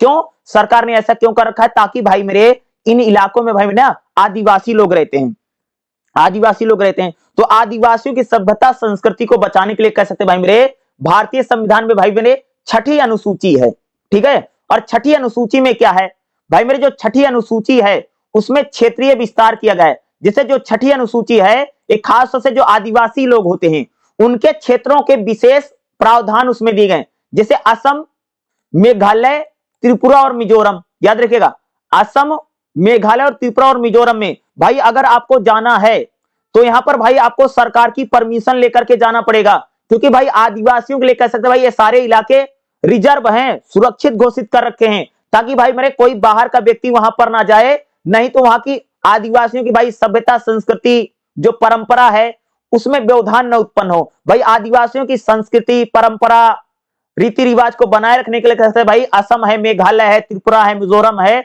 वहां के क्षेत्रों को आरक्षित घोषित किया गया है।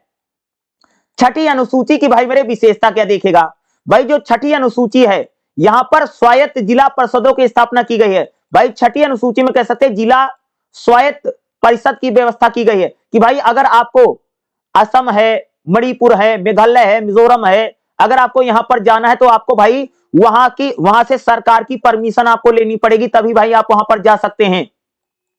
परिषद की अधिकतम संख्या 30 है, इसमें सभी निर्वाचित लोग होते हैं। विधायकी शक्तियां देखे हुए हैं, असम में भाई मेरे जो जिले होते हैं, यानी कह सकते हैं जो जिला परिषद है, जैसे भाई आपको असम जाना है, मणिपुर जाना है, मेघालय जाना है, तो वहां का जो जिला है, जो डिस्ट्रिक्ट है, वहां से परमिशन लेनी पड़ेगी भाई, तभी आप जा सकते हैं।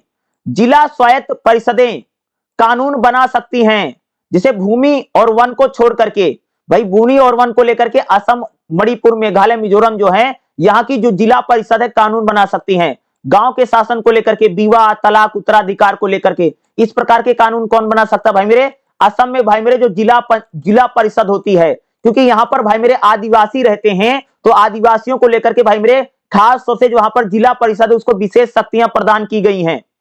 न्यायिक शक्तियां भी हैं भाई मेरे, जो जिला परिषद होती है इनको एक प्रकार से न्याय करने का भी भाई यहाँ पर ये न्याय भी कर सकती हैं।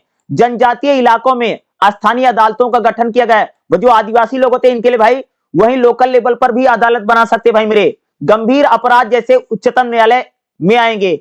भाई वित्तीय शक्तियां भाई मेरे, अगर आदिवासी इलाकों की बात करूं तो भाई जो जिला परिषद है वो टैक्स भी लगा सकती है, कर भी वसूल कर सकती है, भूमि कर है, भवन कर है, बाजार कर है, सभी प्रकार की कर की वसूली सरकार नहीं बल्कि वहां की भाई जिला परिषद करती है। राज्य सरकार से अनुदान प्राप्त करने की व्यवस्था इनको दी गई है। भाई मेरे जो असम है, मणिपुर है, मिजोरम है, मेघालय है, यहां पर भाई मेरे जो लोकल लेवल पर जिला पंचायत होती, जिला परिषद होती है, उसको भाई मेरे खास प्रकार की शक्तियां जो दी गई उसको कार्यपालिका शक्तियां हैं। भाई मेरे जिला परिषद शासन प्रशासन चलाने के लिए नियम बना सकती है। जिला परिषद भाई अधिकारियों को नियुक्ति कर सकती है। जिला परिषद भाई मेरे वहां के विकास के लिए क्या कर सकती है भाई मेरे, काम भी कर सकती है भाई मेरे जो जिला परिषद होती है। राज्यपाल की भूमिका भाई देखिएगा, राज्यपाल को भाई मेरे विशेष अधिकार प्राप्त होता है। यहां पर जो छठी अनुसूची में भाई मेरे जो राज्य हैं, परिषद के कानून को स्वीकृति कौन करता है, राज्यपाल करता है भाई मेरे। राज्यपाल भाई मेरे उस जिले की सीमा में परिवर्तन भी कर सकता है। भाई मेरे जो छठी अनुसूची है ये परंपरा और संस्कृति की सुरक्षा करती है। भाई जो आदिवासी हैं उनके रीति रिवाज, उनकी पूजा पद्धति को बचाने के लिए कैसे भाई मेरे छठी अनुसूची में भाई मेरे उनको विशेष प्रकार का प्रावधान दिया गया है। छठी अनुसूची का महत्व क्या है भाई मेरे, जो छठी अनुसूची भारतीय संविधान में ये आदिवासियों को राजनीतिक यानी स्वतंत्रता देती है। छठी अनुसूची भाई राज्य आदिवासी लोगों को कह सकते भाई एक प्रकार का विशेष महत्व बताती है। छठी अनुसूची जो है भारतीय संविधान में, छठी अनुसूची जो है, जो असम है, मणिपुर है, मेघालय है, मिजोरम है, वहां पर जिला पंचायतों को भाई बहुत ज्यादा अधिकार मिले हुए हैं। और भाई जो छठी अनुसूची है ये आदिवासी इलाकों में बढ़ावा देने का भी काम करती है। और भाई जो छठी अनुसूची है कह सकते हो कि आदिवासी इलाकों में स्वशासन सरकार मजबूत करने का भाई काम करती है। तो भाई मेरे छठी अनुसूची को लेकर के आपको एग्जाम में क्वेश्चन जरूर पूछा जा सकता है। और छठी अनुसूची आखिर है क्या भाई मेरे, जैसे असम है, मणिपुर है, मेघालय है, मिजोरम है, त्रिपुरा है, तो ये सारे भाई मेरे आदिवासी इलाके हैं। इन आदिवासी इलाकों में अगर आप देखोगे तो सरकार भाई मेरे इन इलाकों को सुरक्षित कर रखा है, क्योंकि यहां पर भाई मेरे आदिवासी रहते हैं। उनकी सभ्यता संस्कृति को बचाने के लिए भाई ये सारे इलाके घोषित आरक्षित किए गए। यहां पर जो जिला पंचायत होती, जो जिला परिषद होती है, उसको भाई मेरे कई सारी शक्तियां दी गई हैं ताकि आदिवासियों की सभ्यता संस्कृति परंपरा रीति रिवाज भाई मेरे बने रहे। इसलिए भारतीय संविधान में भाई जो छठी अनुसूची है जनजातीय इलाकों को लिए भाई मेरे विशेष प्रावधान दिया गया ताकि भाई जो आदिवासी लोग हैं वह भी अपनी सभ्यता संस्कृति को भाई मेरे बचा सकें। और भाई ये कहां पर दिया गया है, ये कहां पर, जैसे असम है, मणिपुर है, त्रिपुरा है, मिजोरम है, मेघालय है, इन राज्यों में भाई इसको विशेष प्रावधान आदिवासियों के लिए किए गए हैं। वो भाई मेरे हमारी छठी अनुसूची में सारी बातें दी गई हैं। तो भाई मेरे इंपॉर्टेंट है, क्वेश्चन आपको पूछा जरूर जा सकता है, इसलिए क्वेश्चन को जरूर करके जाइए।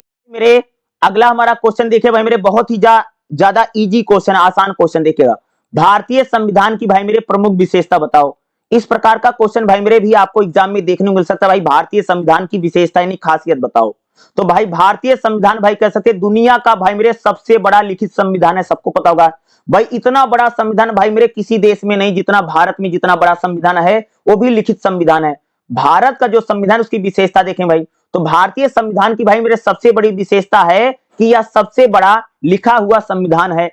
भारतीय संविधान में अगर आप देखोगे तो भाई हमारे सामाजिक विविधता को, हमारी संस्कृति को, हमारी परंपरा को भाई संविधान में बताया गया है।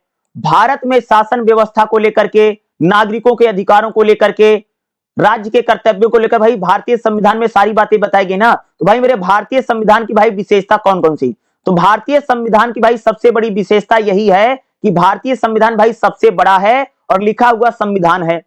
भाई मेरे भारतीय संविधान की पहली विशेषता क्या है कि भारतीय संविधान भाई लिखा हुआ है। दूसरा, सबसे बड़ा संविधान है पूरी दुनिया में। भाई मेरे इतना बड़ा संविधान भैया मेरा किसी का नहीं है। भारतीय संविधान भाई मेरे पूरी तरीके से लिखा हुआ संविधान है, नंबर 1। और भाई मेरे जो भारतीय संविधान है इसमें भाई मेरे कुल 470 अनुच्छेद हैं मौजूदा बता प्रेजेंट टाइम में। प्रेजेंट टाइम में भाई मेरे कह सकते हैं भारतीय संविधान में 470 से ज्यादा अनुच्छेद हैं, जिसमें 12 अनुसूचियां हैं। भारतीय संविधान बताता है भाई भारत में बहुत ज्यादा विविधता है भाई, अलग अलग जाति है, अलग अलग धर्म है, अलग अलग रीति रिवाज है, अलग अलग परंपराएं हैं। तो भारतीय संविधान भाई कह सकते हैं भारतीय समाज की विविधता, भाई अलग अलग जाति, अलग अलग धर्म, अलग अलग संप्रदाय है, इसकी विविधता या इसकी विशेषता को भाई बहने हमारा संविधान बताता है। भाई मेरे भारत का संविधान लिखा हुआ संविधान है, सबसे बड़ा संविधान है, पूरी दुनिया में इससे बड़ा संविधान किसी का नहीं है। दूसरा भाई भारतीय संविधान में अगर आप देखो भारत में संसदीय शासन प्रणाली है। भाई अगर आप देखो भाई हमारा देश भाई ब्रिटेन का गुलाम था, सबको पता है। तो भाई ब्रिटेन में भाई संसदीय शासन प्रणाली थी, उसी प्रकार से भाई मेरे जो भारतीय संविधान है भारत को एक संसदीय प्रणाली देता है। भाई अगर आप देखो ना हमारे यहाँ पर संसदीय शासन है ना भाई, संसद के जरिए भाई सरकार चुनी जाती है ना, और प्रधानमंत्री भाई सरकार को चलाता है। देखो राष्ट्रपति तो भाई होता है हमारे यहाँ भी, लेकिन भाई राष्ट्रपति की शक्ति का यूज कौन करता भाई मेरे, प्रधानमंत्री करता ना। तो भारतीय संविधान की भाई मेरी दूसरी बड़ी विशेषता यह है कि भारत में क्या है भाई, संसदीय शासन प्रणाली है। भारत में जो काम होता है, जो सरकार भाई संसद के जरिए चुनी जाती है। भारतीय संविधान की भाई तीसरी बड़ी विशेषता क्या है, भारत भाई संघीय व्यवस्था है। भारत में भाई अगर देखोगे तो एक केंद्र सरकार होती है, एक राज्य सरकार होती है, देखते नहीं भाई। अगर आप देखो जैसे मोदी सरकार भाई क्या है, या केंद्र सरकार है ना, और उसी प्रकार से यूपी की सरकार है, हरियाणा की सरकार है, पंजाब की सरकार है। तो भाई दोहरा शासन है ना, दो सरकारें होती ना, केंद्र सरकार राज्य सरकार। तो भारतीय संविधान कैसा भाई संघीय व्यवस्था है, जिसमें राज्य अलग कानून बनाता है, केंद्र सरकार भाई अलग कानून बनाती है। और भाई भारतीय संविधान में अगर आप देखो भाई मेरे आपातकाल के समय कह सकते हो राज्य और केंद्र को खत्म करके सारी शक्तियां एक जगह पर आ जाती हैं। तो भारतीय संविधान की भाई तीसरी बड़ी विशेषता है कि भारत भाई मेरे एक संघात्मक शासन प्रणाली वाला देश है, जहां पर केंद्र सरकार और राज्य सरकार दोनों काम करती हैं, दो सरकारें दिखाई देती, जैसे होता नहीं, जैसे नरेंद्र मोदी की सरकार है, उसी प्रकार से बिहार में देखोगे नीतीश कुमार की सरकार है, यूपी में भैया मेरे योगी आदित्यनाथ की सरकार है। तो भारतीय संविधान में अगर देखो तो भाई दोहरा शासन है, दोहरी शासन प्रणाली है। भारतीय संविधान की अगली विशेषता भाई क्या, कि भारत भाई एक प्रकार से लोकतांत्रिक देश है। ये तो आप सबको पता है कि हमारा देश भाई कैसा है, बहुत बड़ा लोकतांत्रिक देश है। भारत एक लोकतांत्रिक देश है, लोकतांत्रिक गणराज्य है। यह भारतीय संविधान की भाई मेरे सबसे बड़ी विशेषता है। भाई भारत में जनता वोट देकर के भाई सरकार को चुनती है। भाई भारत में जो सरकार है कैसे चुनी जाती है, वोट के दे रहे ना, नागरिक चुनते ना। तो भारत के भाई एक लोकतांत्रिक देश है, यह हमारा संविधान बताता है। भारत कैसा देश है भाई मेरे, एक लोकतांत्रिक देश है। क्या लोकतांत्रिक, यहां पर लोकतंत्र है, डेमोक्रेसी है, यह हमारा संविधान बताता है। भारत में भाई अगर देखोगे तो मौलिक अधिकार, भारतीय संविधान भाई अपने अधिकारों को मौलिक अधिकार देता है ना, जैसे स्वतंत्रता का अधिकार है, समानता का अधिकार है, धार्मिक स्वतंत्रता का अधिकार है, शोषण के विरुद्ध का। भाई भारतीय संविधान भाई अपने नागरिकों को क्या देता है, मौलिक अधिकार देता है। और कितने मौलिक अधिकार, 6 मौलिक अधिकार देता है भाई ना, जैसे स्वतंत्रता का अधिकार है, शोषण के विरुद्ध अधिकार है, धार्मिक स्वतंत्रता का अधिकार है। भाई आप किसी भी धर्म को मान सकते हैं, आपको घूमने फिरने की आजादी है, आपको अपने विचार व्यक्त करने की आजादी है, ठीक है भाई। कानून के सामने सभी बराबर हैं। ये सारी स्वतंत्रता कौन देता भाई मेरे, भारतीय संविधान देता है। या भारतीय संविधान की विशेषता है कि भाई मेरे भारतीय संविधान अपने नागरिकों को भाई मेरे कई प्रकार के अधिकार देता है, ताकि भाई नागरिकों का विकास हो। यह भारतीय संविधान की भाई मेरे सबसे बड़ी विशेषता है। भाई मेरे भारतीय संविधान की अगली विशेषता क्या है, राज्य के नीति निर्देशक सिद्धांत। भाई मेरे अगर आप देखोगे भारतीय संविधान भाई क्या है, राज्य के नीति निर्देशक सिद्धांत भाई भारतीय संविधान में है ना। भाई हमारा जो संविधान है इसके भाग 4 में देखोगे तो भाई हमारे समाज के लिए, हमारे उसकी भलाई के लिए अगर आप देखो भारतीय संविधान भाई नीति निर्देशक सिद्धांत भी बताए गए हैं, जो कि हमारे समाज का और हमारी न्याय व्यवस्था को भाई मेरे बहुत ज्यादा मजबूत करते हैं। तो भाई भारतीय संविधान की अगली विशेषता क्या है, कि भारतीय संविधान में नीति निर्देशक सिद्धांत भी दिए गए हैं, जो हमारे समाज की बेहतरी के लिए और समाज की भलाई के लिए कह सकते भाई संविधान में इनको शामिल किया गया है, ठीक है। भारत की भाई संविधान की अगली विशेषता क्या है, कि भाई भारत एक प्रकार का धर्मनिरपेक्ष देश है। देखते ना भाई हमारे देश में भाई धर्म के आधार पर किसी प्रकार का भेदभाव नहीं किया जाता है। तो भारत भाई एक प्रकार की तो सेक्युलर कंट्री है ना। भारत कैसा देश है, एक प्रकार का भाई मेरे धर्मनिरपेक्ष देश है। भाई धर्म के आधार पर अगर आप देखोगे हमारे देश में भाई मेरे किसी प्रकार का भेदभाव या पक्षपात नहीं किया जाता, पता है ना। भारत क्या है भाई मेरे, धर्मनिरपेक्ष देश है। हमारे देश में भाई कोई अपना राजकीय सरकारी धर्म नहीं है। भारत भाई सभी धर्मों का सम्मान करता है। हमारे देश में आप किसी भी धर्म को मान सकते हैं, अपने धर्म का प्रचार प्रसार करते हैं। तो भारत भाई क्या संविधान के अनुसार क्या है, एक धर्मनिरपेक्ष देश है, सेकुलर देश है। भारतीय संविधान की अगली विशेषता भाई मेरे क्या, समाजवादी विचारधारा।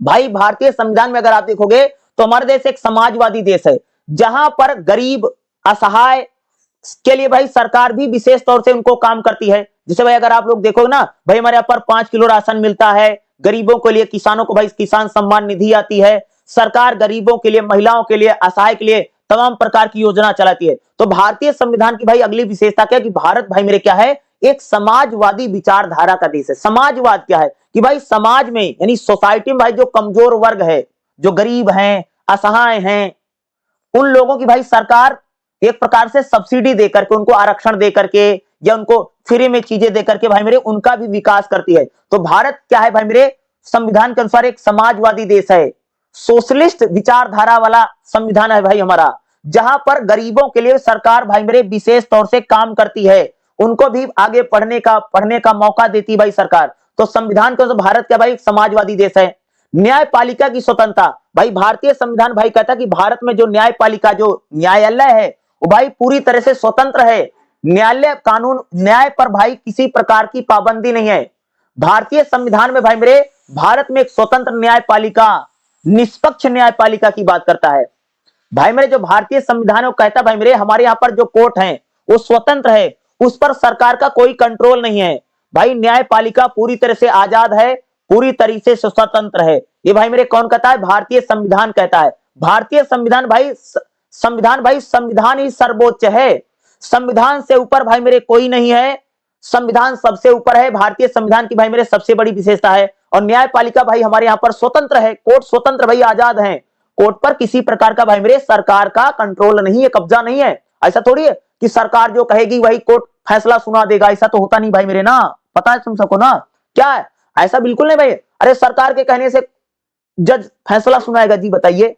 तो जो जज होता है भाई मेरे, जो कोर्ट होता है वो स्वतंत्र है, अपना फैसला कुछ भी सुना सकता है, सरकार पर उस पर किसी प्रकार का कोई कंट्रोल नहीं है।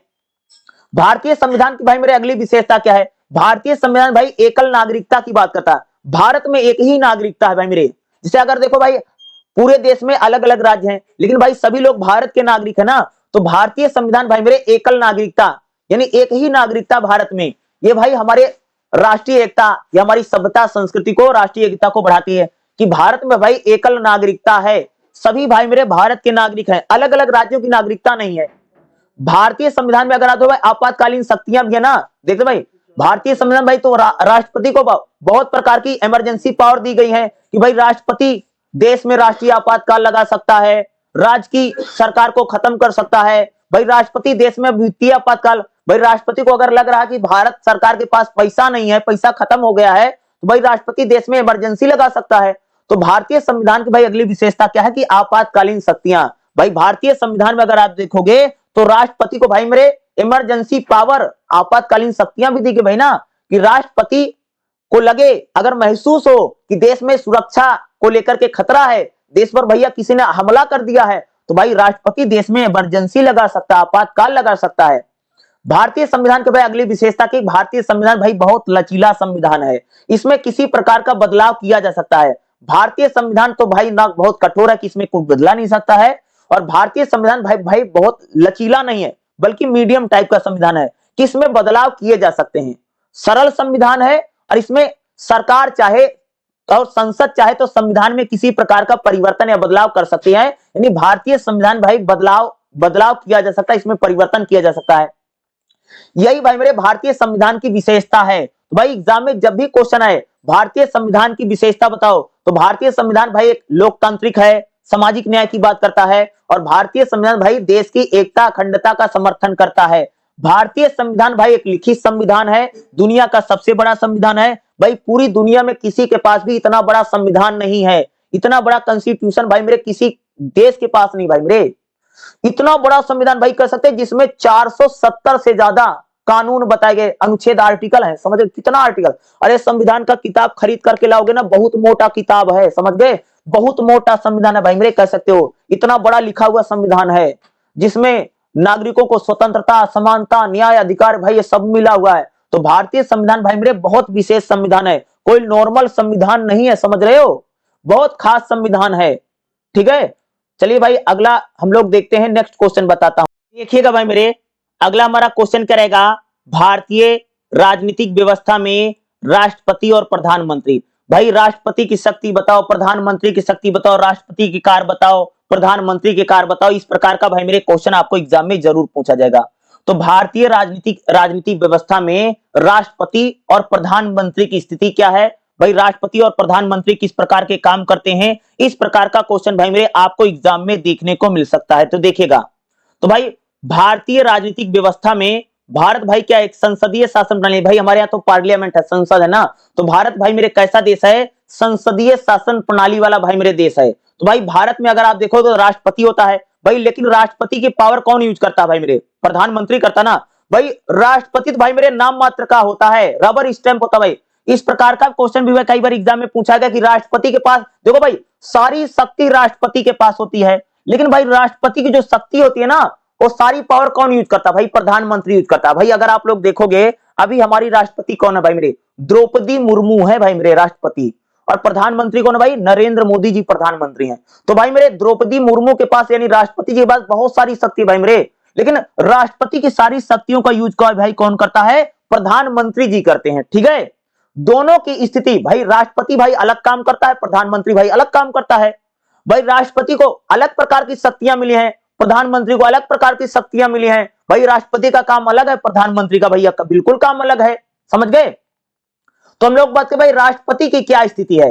भाई अगर आप देखो राष्ट्रपति भाई जो है, राष्ट्रपति भाई मेरे संविधान का राष्ट्राध्यक्ष है।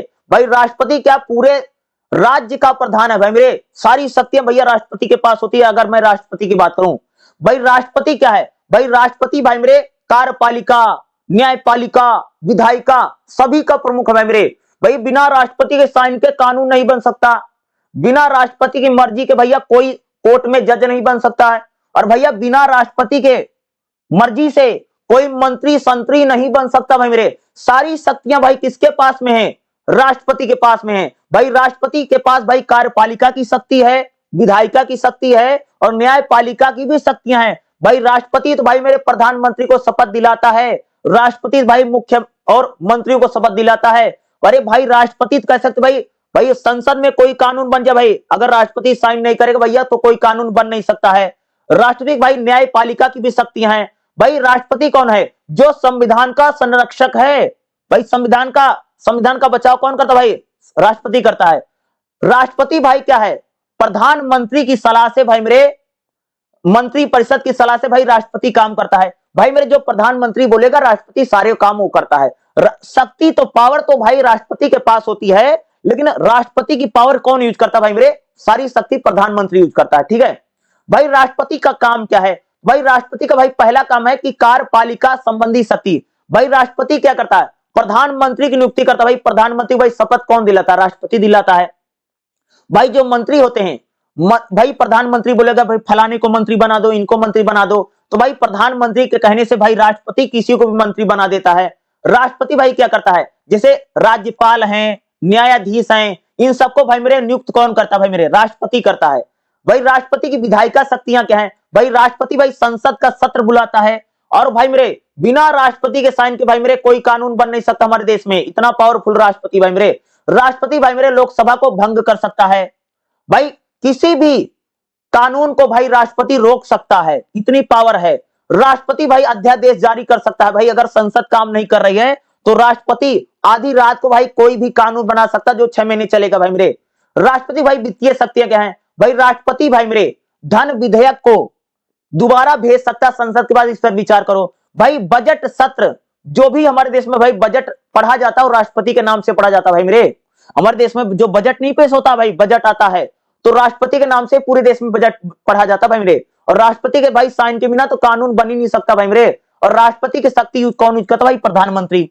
भाई राष्ट्रपति की न्यायिक शक्ति क्या है, भाई राष्ट्रपति भाई किसी को भी, अगर आप भाई जैसे भाई में कोर्ट ने किसी को फांसी दे दी तो भाई राष्ट्रपति भाई किसी की फांसी की सजा माफ कर सकता है भाई मेरे, देखते नहीं भाई मेरे।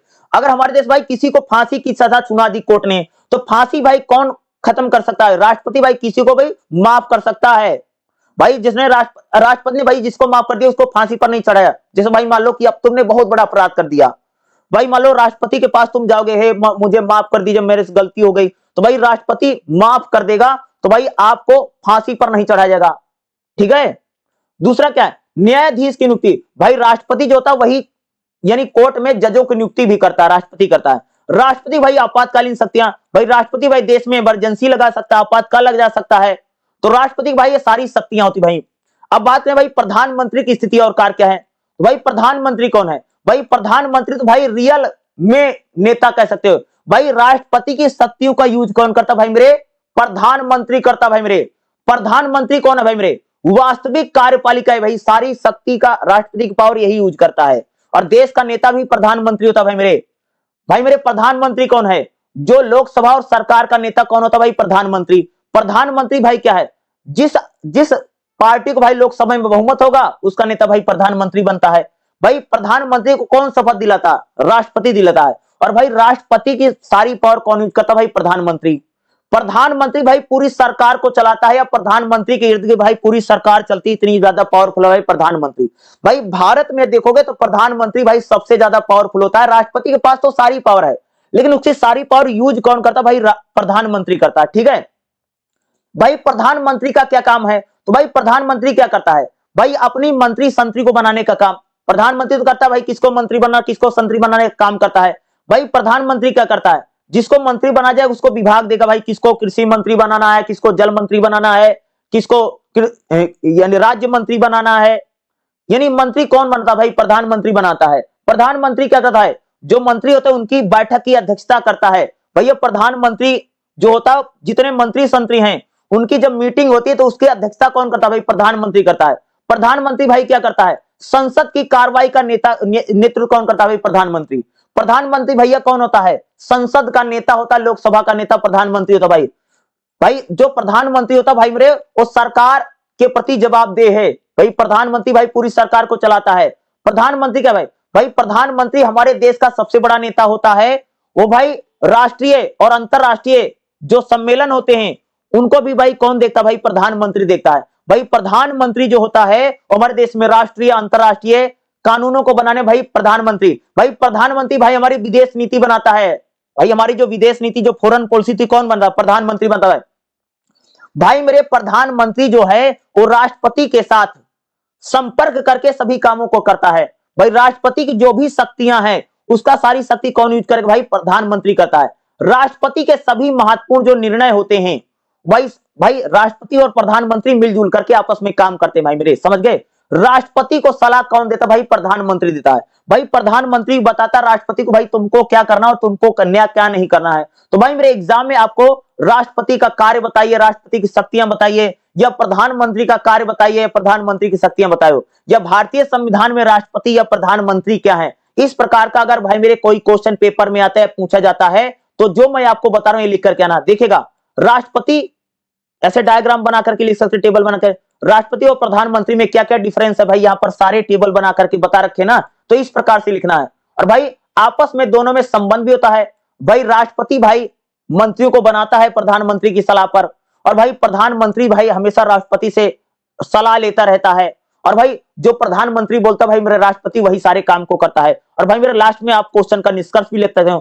भारतीय राजनीतिक व्यवस्था में भाई मेरे राष्ट्रपति की सारी शक्ति का यूज प्रधानमंत्री करता है, लेकिन सारी शक्तियां भाई राष्ट्रपति के पास होती हैं, ठीक है। राष्ट्रपति भाई देश की एकता और संविधान का नेतृत्व करता है। भाई मेरे जो प्रधानमंत्री होता है सरकार को चलाता है, सरकार का नेता भाई प्रधानमंत्री होता है, और राष्ट्र और संविधान का नेता कौन होता है भाई? राष्ट्रपति होता है, ठीक है। और दोनों मिलजुल करके कहते हैं भाई हमारी पूरी सरकार और पूरे देश को भाई मेरे कौन चलता है? राष्ट्रपति और प्रधानमंत्री, ठीक है। तो चलिए भाई मेरे अगला क्वेश्चन देखते हैं जो हमारा नेक्स्ट क्वेश्चन होने वाला है। ये क्वेश्चन जरूर आएगा, याद रखिएगा। भाई मेरे अगला क्वेश्चन देखिए क्या रहेगा, मौलिक अधिकारों के विशिष्ट लक्षण और संविधान में मौलिक अधिकारों की प्रकृति और महत्व बताओ। मौलिक अधिकार देखिएगा भाई मेरे, भारतीय संविधान के भाई मेरे भाग 3 में मौलिक अधिकार दिए गए हैं, ठीक है। और मौलिक अधिकार को भाई मेरे हम मूल अधिकार भी बोलते हैं, जिसको भाई अंग्रेजी में बोला जाता है फंडामेंटल राइट, समझ गए। मौलिक अधिकार भाई मेरे व्यक्ति की स्वतंत्रता और गरिमा के भाई व्यक्तियों को प्रदान किया जाता भाई मेरे मौलिक अधिकार ना। मौलिक अधिकार भाई नागरिकों को राष्ट्र और समाज के प्रति दायित्व बताता, दायित्व का बोध कराता भाई मेरे, कौन करता? मौलिक अधिकार। तो देखो भाई मौलिक अधिकारों का क्या बात है भाई मेरे, मौलिक अधिकार कौन देता भाई? संविधान में भाई मेरे दिए गए हैं। भारतीय संविधान में नागरिकों को मौलिक अधिकार भाई मेरे दिए गए हैं और राज्य भाई इन्हें बदल नहीं सकता है। सरकार जो है भाई मेरे किसी भी मौलिक अधिकार को खत्म नहीं कर सकती है और सरकार या कोर्ट या संसद मौलिक अधिकारों को चेंज नहीं कर सकती भाई। मौलिक अधिकार इतने पावरफुल होते हैं भाई। न्यायालय भाई जो हमारा कोर्ट है, न्यायालय भी कह सकते हैं मौलिक अधिकारों में परिवर्तन नहीं कर सकता है भाई। कोर्ट भी मौलिक अधिकारों को बदल नहीं सकता, उसमें परिवर्तन नहीं कर सकता है। मौलिक अधिकारों की भाई मेरे उल्लंघन पर कोई व्यक्ति कोर्ट में जा सकता है। जैसे भाई आपको स्वतंत्रता का, समानता का अधिकार है, तो भाई अगर आपके मौलिक अधिकारों का हनन हो रहा है, जैसे भाई मान लो आप एक स्कूल में गए और आपने बोला भाई मेरा एडमिशन कर दो, और आप भाई एडमिशन करने की सभी शर्तें पूरी कर रहे हो, फिर भी एडमिशन नहीं हो रहा, भाई आप सीधे सुप्रीम कोर्ट में जाकर के केस कर सकते हो कि मेरे मौलिक अधिकारों का हनन हो रहा है। क्यों हो रहा भाई? कि भाई मेरे को पढ़ने का अधिकार मिला है, भाई मेरी पढ़ाई नहीं पढ़ी। तो भाई किसी के भी अगर मौलिक अधिकारों का हनन होता है तो व्यक्ति सीधे कोर्ट में जा सकता है, वो भी भैया सुप्रीम कोर्ट में। ठीक है। अनुच्छेद 32 भाई मेरे, यानी संविधान की आत्मा किसको बोला गया है भाई? अनुच्छेद आर्टिकल 32 को बोला गया है, जो मौलिक अधिकार को बात करता है। भाई मौलिक अधिकार क्या है? सर्वव्यापक हैं भाई। जो मौलिक अधिकार दिए गए हैं सभी नागरिकों को बराबर मिले हैं, किसी को कम या किसी को ज्यादा नहीं दिया गया है। मौलिक अधिकार भाई मेरे सभी के लिए बराबर हैं, सभी के लिए इक्वल हैं। क्या है? जो मौलिक अधिकार होते हैं सभी के लिए बराबर हैं, सभी को प्रदान किए गए हैं। कुछ मौलिक अधिकार भाई मेरे विदेशियों को मिलते हैं, जैसे जो अनुच्छेद 21 में जो मौलिक अधिकार है, जीने का जो अधिकार है भाई सबको मिला है। लेकिन जैसे राजनीतिक अधिकार भाई वोट डालने का केवल भारत के लोगों को मिला है। भाई जो मौलिक अधिकार हैं ये नकारात्मक भी होता है, सकारात्मक भी होता है। कुछ मौलिक अधिकार जो हैं राज्य द्वारा प्रतिबंध लगाते हैं भाई। कुछ मौलिक अधिकार कह सकते हैं भाई मेरे व्यक्ति को अधिक स्वतंत्रता देते हैं। मौलिक अधिकार क्या है भाई? एक प्रकार का सीमित अधिकार है। मौलिक अधिकारों को रोका नहीं जा सकता है। मौलिक अधिकार भाई व्यक्ति के लिए और समाज के लिए भाई मेरे बहुत ज्यादा जरूरी हैं। भाई मेरे मौलिक अधिकारों के जरिए भाई व्यक्ति का विकास हो सकता है। आपातकाल के समय मौलिक अधिकार भाई मेरे खत्म हो सकते हैं। भाई मेरे जब देश में आपातकाल लगेगा, इमरजेंसी लगेगी, तो भाई मेरे मौलिक अधिकार तो खत्म हो जाते हैं। सिर्फ अनुच्छेद 21 वाला और अनुच्छेद 20 वाला जो मौलिक अधिकार है इसको खत्म नहीं किया जा सकता है। मौलिक अधिकार भाई समानता की बात करते हैं। भाई मौलिक अधिकार में कहा गया भाई ना, भाई कानून के सामने सभी बराबर है ना, बताया गया ना। जाति के आधार पर, धर्म के आधार पर, लिंग के आधार पर भाई किसी प्रकार का भेदभाव नहीं किया जाएगा। ये हमारा मौलिक अधिकार भाई, सभी को समान माना गया है।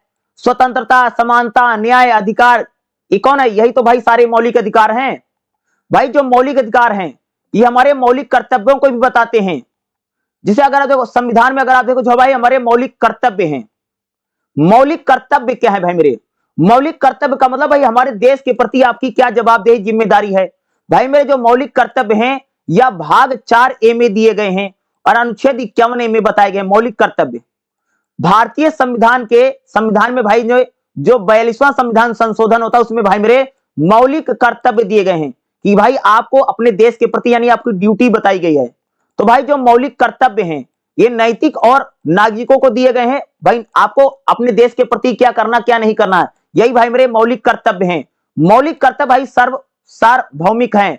सभी नागरिकों को भाई समान मौलिक कर्तव्य दिए गए हैं। जो कर्तव्य बताए गए, मौलिक कर्तव्य क्या है भाई मेरे? ये लोकतांत्रिक कर्तव्य हैं। देखो मौलिक कर्तव्य क्या है भाई? अपने देश का सम्मान करना है, हमारे अपने देश की रक्षा करनी है, हमारे संविधान की रक्षा करनी है, देश के पर्यावरण की रक्षा करनी है, हमारे क्रांतिकारियों का सम्मान करना है। ये तो भाई मेरे मौलिक कर्तव्य हैं। हमें तिरंगे झंडे का सम्मान करना है, ठीक है। हमें अपने देश की संपत्ति की रक्षा करनी है, ये भाई हमारे मौलिक कर्तव्य हैं। मौलिक कर्तव्यों का महत्व क्या है? देश की एकता, अखंडता को बनाए रखने में भाई मौलिक कर्तव्यों की सबसे बड़ी भूमिका है, ठीक है। भाई मेरे देश की एकता बनाए रखने में मौलिक कर्तव्य की सबसे बड़े जवाब दें। लोकतंत्र के विकास में मौलिक कर्तव्य, भाई मौलिक कर्तव्य जो है नागरिकों को जिम्मेदार बनाते हैं। भाई आपको देश के प्रति भी जिम्मेदारी निभानी है। भाई आपको तो अधिकार तो मिल गया, लेकिन साथ साथ आपकी जिम्मेदारी भी है कि भाई देश की सुरक्षा के लिए काम करो, देश के लिए बलिदान करो, देश की संपत्ति की रक्षा करो, देश में भाई प्रकृति की रक्षा करिए, ये नागरिकों के मौलिक कर्तव्य है भाई मेरे। सामाजिक उद्भव, भाई मेरे जो मौलिक कर्तव्य हैं वो समाज में भाईचारा सहयोग को बढ़ाने का भाई काम कौन करता है? मौलिक कर्तव्य। मौलिक कर्तव्य भाई क्या है? एक वैज्ञानिक दृष्टिकोण है भाई। मौलिक कर्तव्य हमको बताए हमें भाई मेरे पर्यावरण की रक्षा करनी चाहिए। मौलिक कर्तव्य बताते भाई जो हमारे देश में सभी नागरिक हैं उनको अपने पर्यावरण को बचाने के लिए भाई मेरे काम करना चाहिए।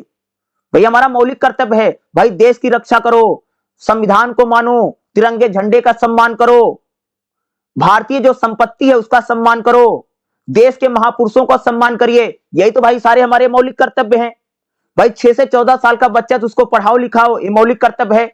अपने माता पिता का सम्मान करो, हमारा मौलिक कर्तव्य है। हमारी जो परंपरा जो रीति रिवाज है इनको मानिए, ये भाई हमारा मौलिक कर्तव्य है।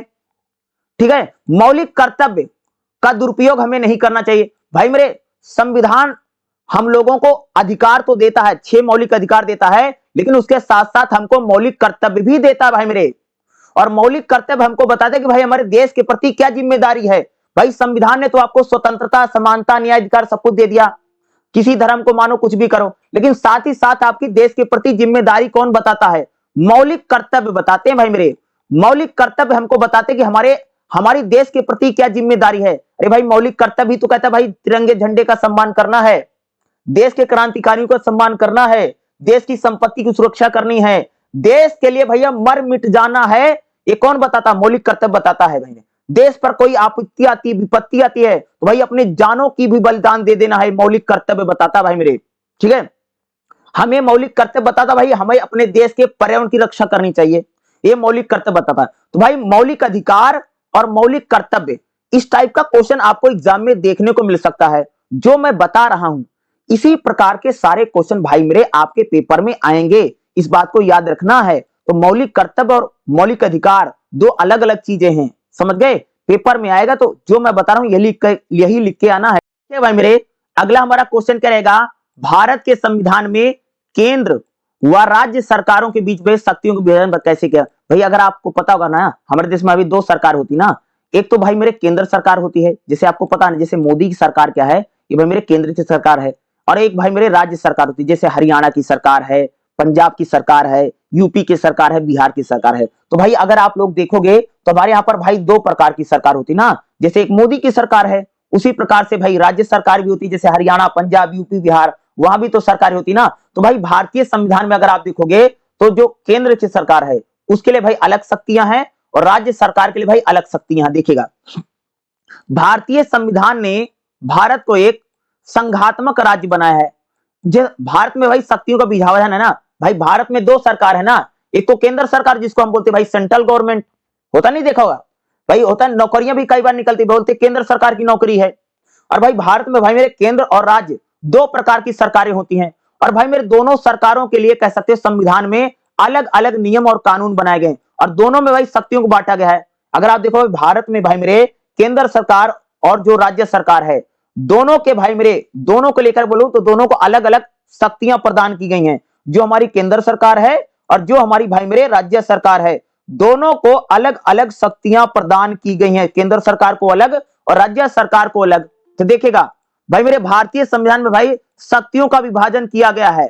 भाई मेरे देखोगे जो केंद्र सरकार है और जो राज्य सरकार है, दोनों में भाई शक्तियां बटी हुई हैं। तो देखिएगा भाई अगर बात हो जैसे संघ सूची क्या है, भाई मेरे संघ सूची उसको बोलते हैं जिस पर केवल केंद्र सरकार कानून बनाएगी। भाई अगर बात करूं जैसे अगर आप लोग देखोगे जैसे रक्षा, भाई कोई रक्षा मामला है, कोई भाई मेरे सुरक्षा को लेकर के मामला है, विदेश नीति है, परमाणु ऊर्जा है, रेलवे है, मुद्रा है, भाई इस पर कानून कौन बनाता है? इस पर भाई मेरे केवल केंद्र सरकार कानून बनाएगी।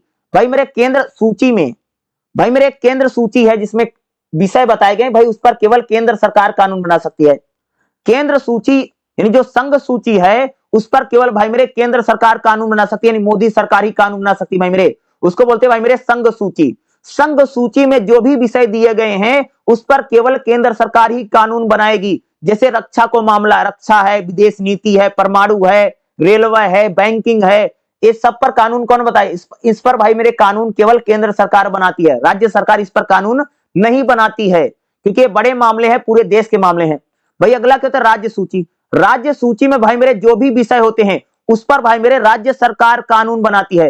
राज्य सूची में जो भी विषय होते हैं उस पर राज्य सरकार कानून बनाती है। जैसे राज्य सरकार भाई मेरे पुलिस राज्य सरकार का विषय, राज्य सरकार कानून बनाएगी। स्वास्थ्य भाई राज्य सरकार का विषय, राज्य सरकार कानून। कृषि और स्थानीय स्वशासन, इस पर कौन कानून आता है? राज्य सरकार भाई कानून किस पर बनाती? जो राज्य सूची के विषय होते हैं उस पर राज्य सरकार कानून बनाएगी। और भाई अगला है समवर्ती सूची। समवर्ती सूची मतलब समझते हो, जिस पर राज्य सरकार और केंद्र सरकार दोनों कानून बना सकती है, उसको बोलते हैं समवर्ती सूची। जैसे शिक्षा पर भाई मेरे केंद्र और राज्य दोनों कानून बना सकते हैं। वनों को लेकर के भाई मेरे केंद्र और राज्य दोनों कानून बना सकते हैं। विवाह है, विवाह को लेकर के केंद्र सरकार भी कानून बना सकती है, राज्य सरकार भी कानून बना सकती है। श्रम को लेकर के, मजदूरी को लेकर भाई केंद्र और राज्य दोनों कानून बना। और भाई मेरे जैसे मान लो राज्य ने भी कानून बना दिया, राज्य सरकार ने कानून बनाया, और भैया केंद्र सरकार ने भी कानून बना दिया, तो भाई मेरे केंद्र सरकार का कानून ही माना जाएगा। अगर राज्य सरकार और केंद्र सरकार एक ही चीज पर सेम कानून बना दे, दोनों में लड़ाई हो जाए, तो भाई किसका कानून आ जाएगा? तो भाई मेरे केंद्र सरकार ने जो बनाए वही माना जाएगा, राज्य का नहीं माना जाएगा। ठीक है। अपशिष्ट शक्तियां क्या? देखो भाई ऐसा कोई विषय जिस पर भाई ऐसा कोई विषय हो जिस पर संविधान में बता नहीं गया कौन कानून बनाएगा, भाई उस पर डायरेक्ट केंद्र सरकार ही कानून बनाएगी।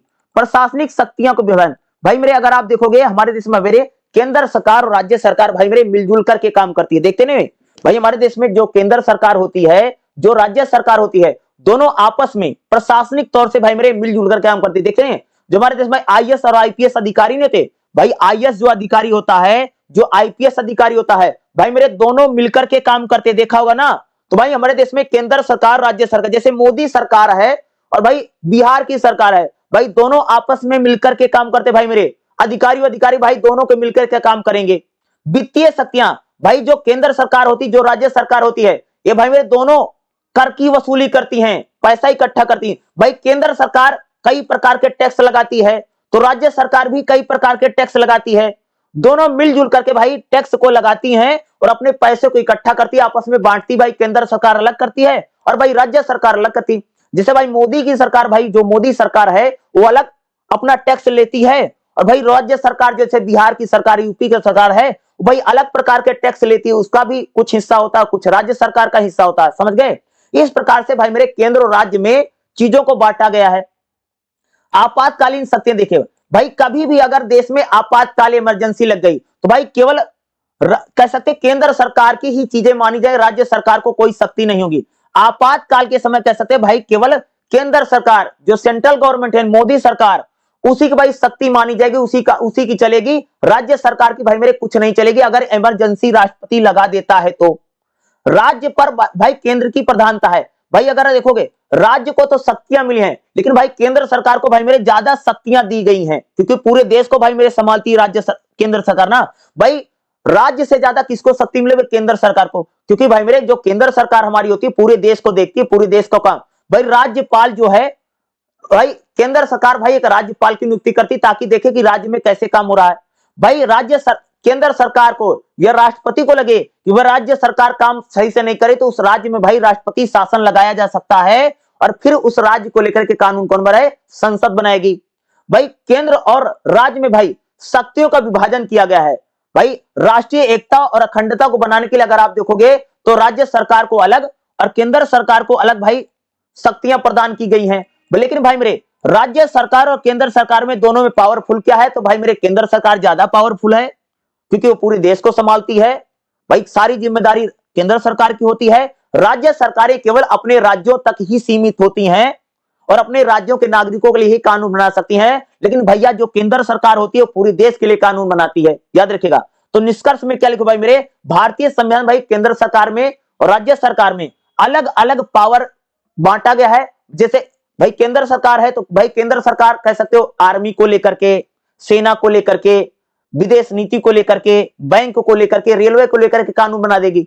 भाई जो राज्य सरकार होती है आप उसको कहते हैं राज्य सरकार, पुलिस को लेकर के और या विवाह को लेकर के, या इस प्रकार के कानून कौन बनता है? भाई राज्य सरकार बनाती है। तो भाई राज्य सरकार अलग काम करती है, कानून बनाती है, और भाई केंद्र सरकार अलग काम करती है। इस प्रकार से भाई मेरे दोनों में अलग अलग शक्तियों को भाई मेरे बांटा गया है। तो भाई केंद्र सरकार की शक्तियां, राज्य सरकार की शक्तियां, राज्य और केंद्र सरकार की आपातकालीन शक्तियां, विधायकी शक्तियां। भाई राज्य और केंद्र सरकार को लेकर के कोई भी क्वेश्चन पूछा जाता है पेपर में तो जो मैं बता रहा हूं एग्जाम में भाई मेरे, यही आपको लिख करके आना है, ठीक है। जो जो इंपॉर्टेंट है वही देखिएगा भाई मेरे। अगले हम लोग कुछ आपको इंपॉर्टेंट क्वेश्चन बता देते हैं जो बहुत महत्वपूर्ण है।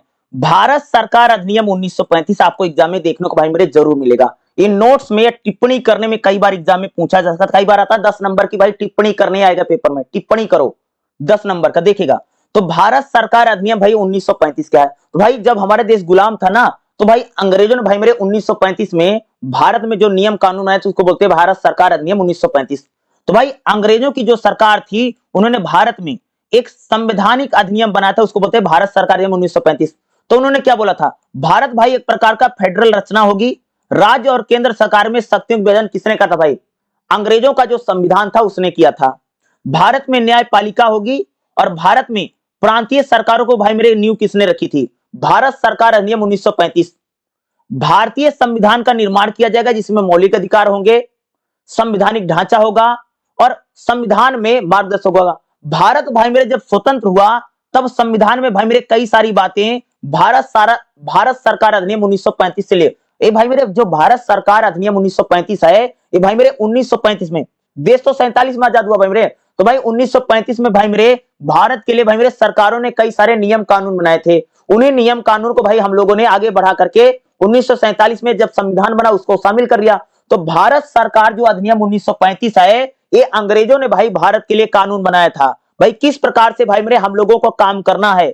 भारत सरकार अधिनियम भाई मेरे जो 1935 है, ये कह सकते हो कि भाई मेरे राज्य केंद्र, ये अंग्रेजों का बनाया हुआ कानून है। भाई उन्होंने बोला था कि भारत में भाई मेरे केंद्र सरकार होगी, राज्य सरकार होगी, शक्तियां होगी, भारत में न्यायपालिका होगी और भारत में संसद होगी, संसदीय वाला देश होगा। ये सब किसने बनाया था भाई मेरे? भारत सरकार अधिनियम 1935 जो है ये अंग्रेजों के द्वारा भाई बनाया गया कानून है। अंग्रेजों ने बनाया था भाई 1935 में, ताकि भाई भारत को लंबे समय तक गुलाम बना सके, समझ गए।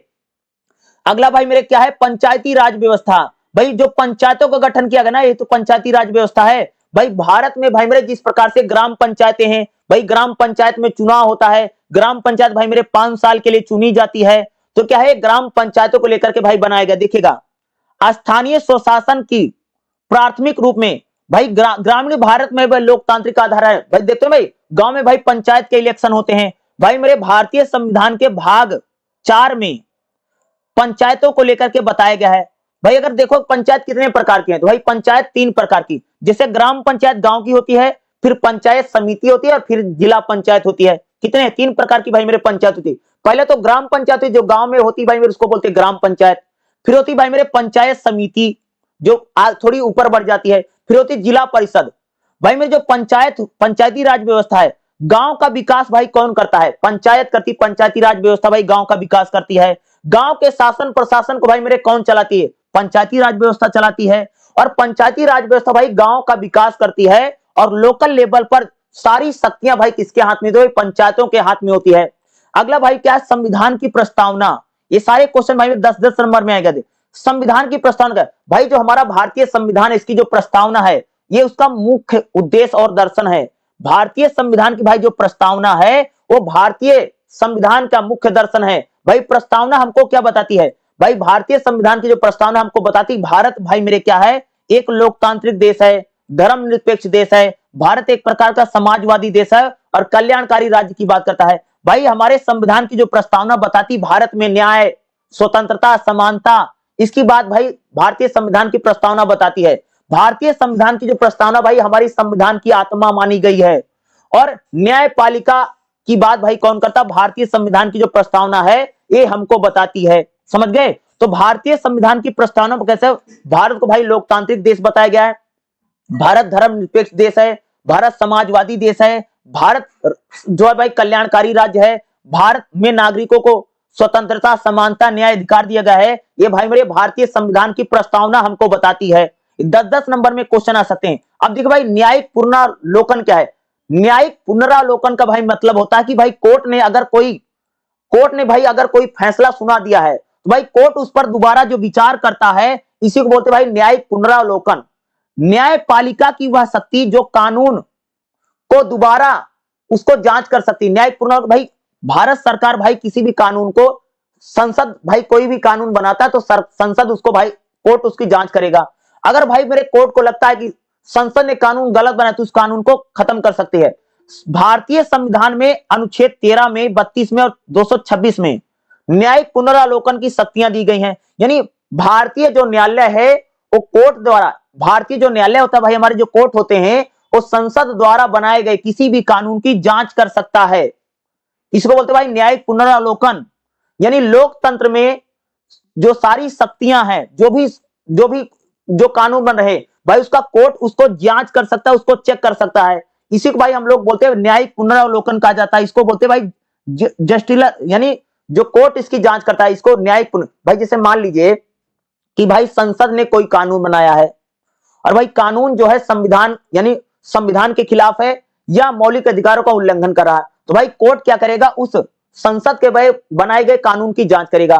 भाई अगर कोर्ट को लग रहा है कि संसद का जो कानून है या मौलिक अधिकारों का उल्लंघन कर रहा है, तो भाई जो कोर्ट है उस कानून को, संसद के कानून को खत्म कर सकता है।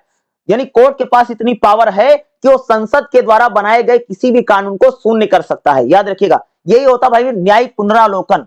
भाई अगला क्वेश्चन क्या हमारा रहेगा, भारत में स्थानीय स्वशासन क्या है।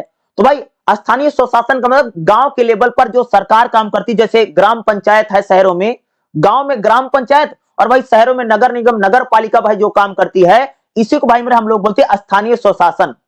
स्थानीय स्वशासन क्या है भाई, गांव में पंचायत काम करती है, पंचायत होती है जो गांव का विकास करती है। और भैया शहरों में क्या होता है, शहरों में कह सकते हैं नगर पालिका होती है, नगर निगम होता है जो काम करता है। और भाई पंचायत, स्थानीय स्वशासन में जैसे जो पंचायत हुई, जो नगर निगम, नगर पालिका होती है, ये भाई लोकल लेवल पर विकास के काम कौन करती भाई, ये पंचायतें करती हैं और नगर निगम, नगर पालिका करता है।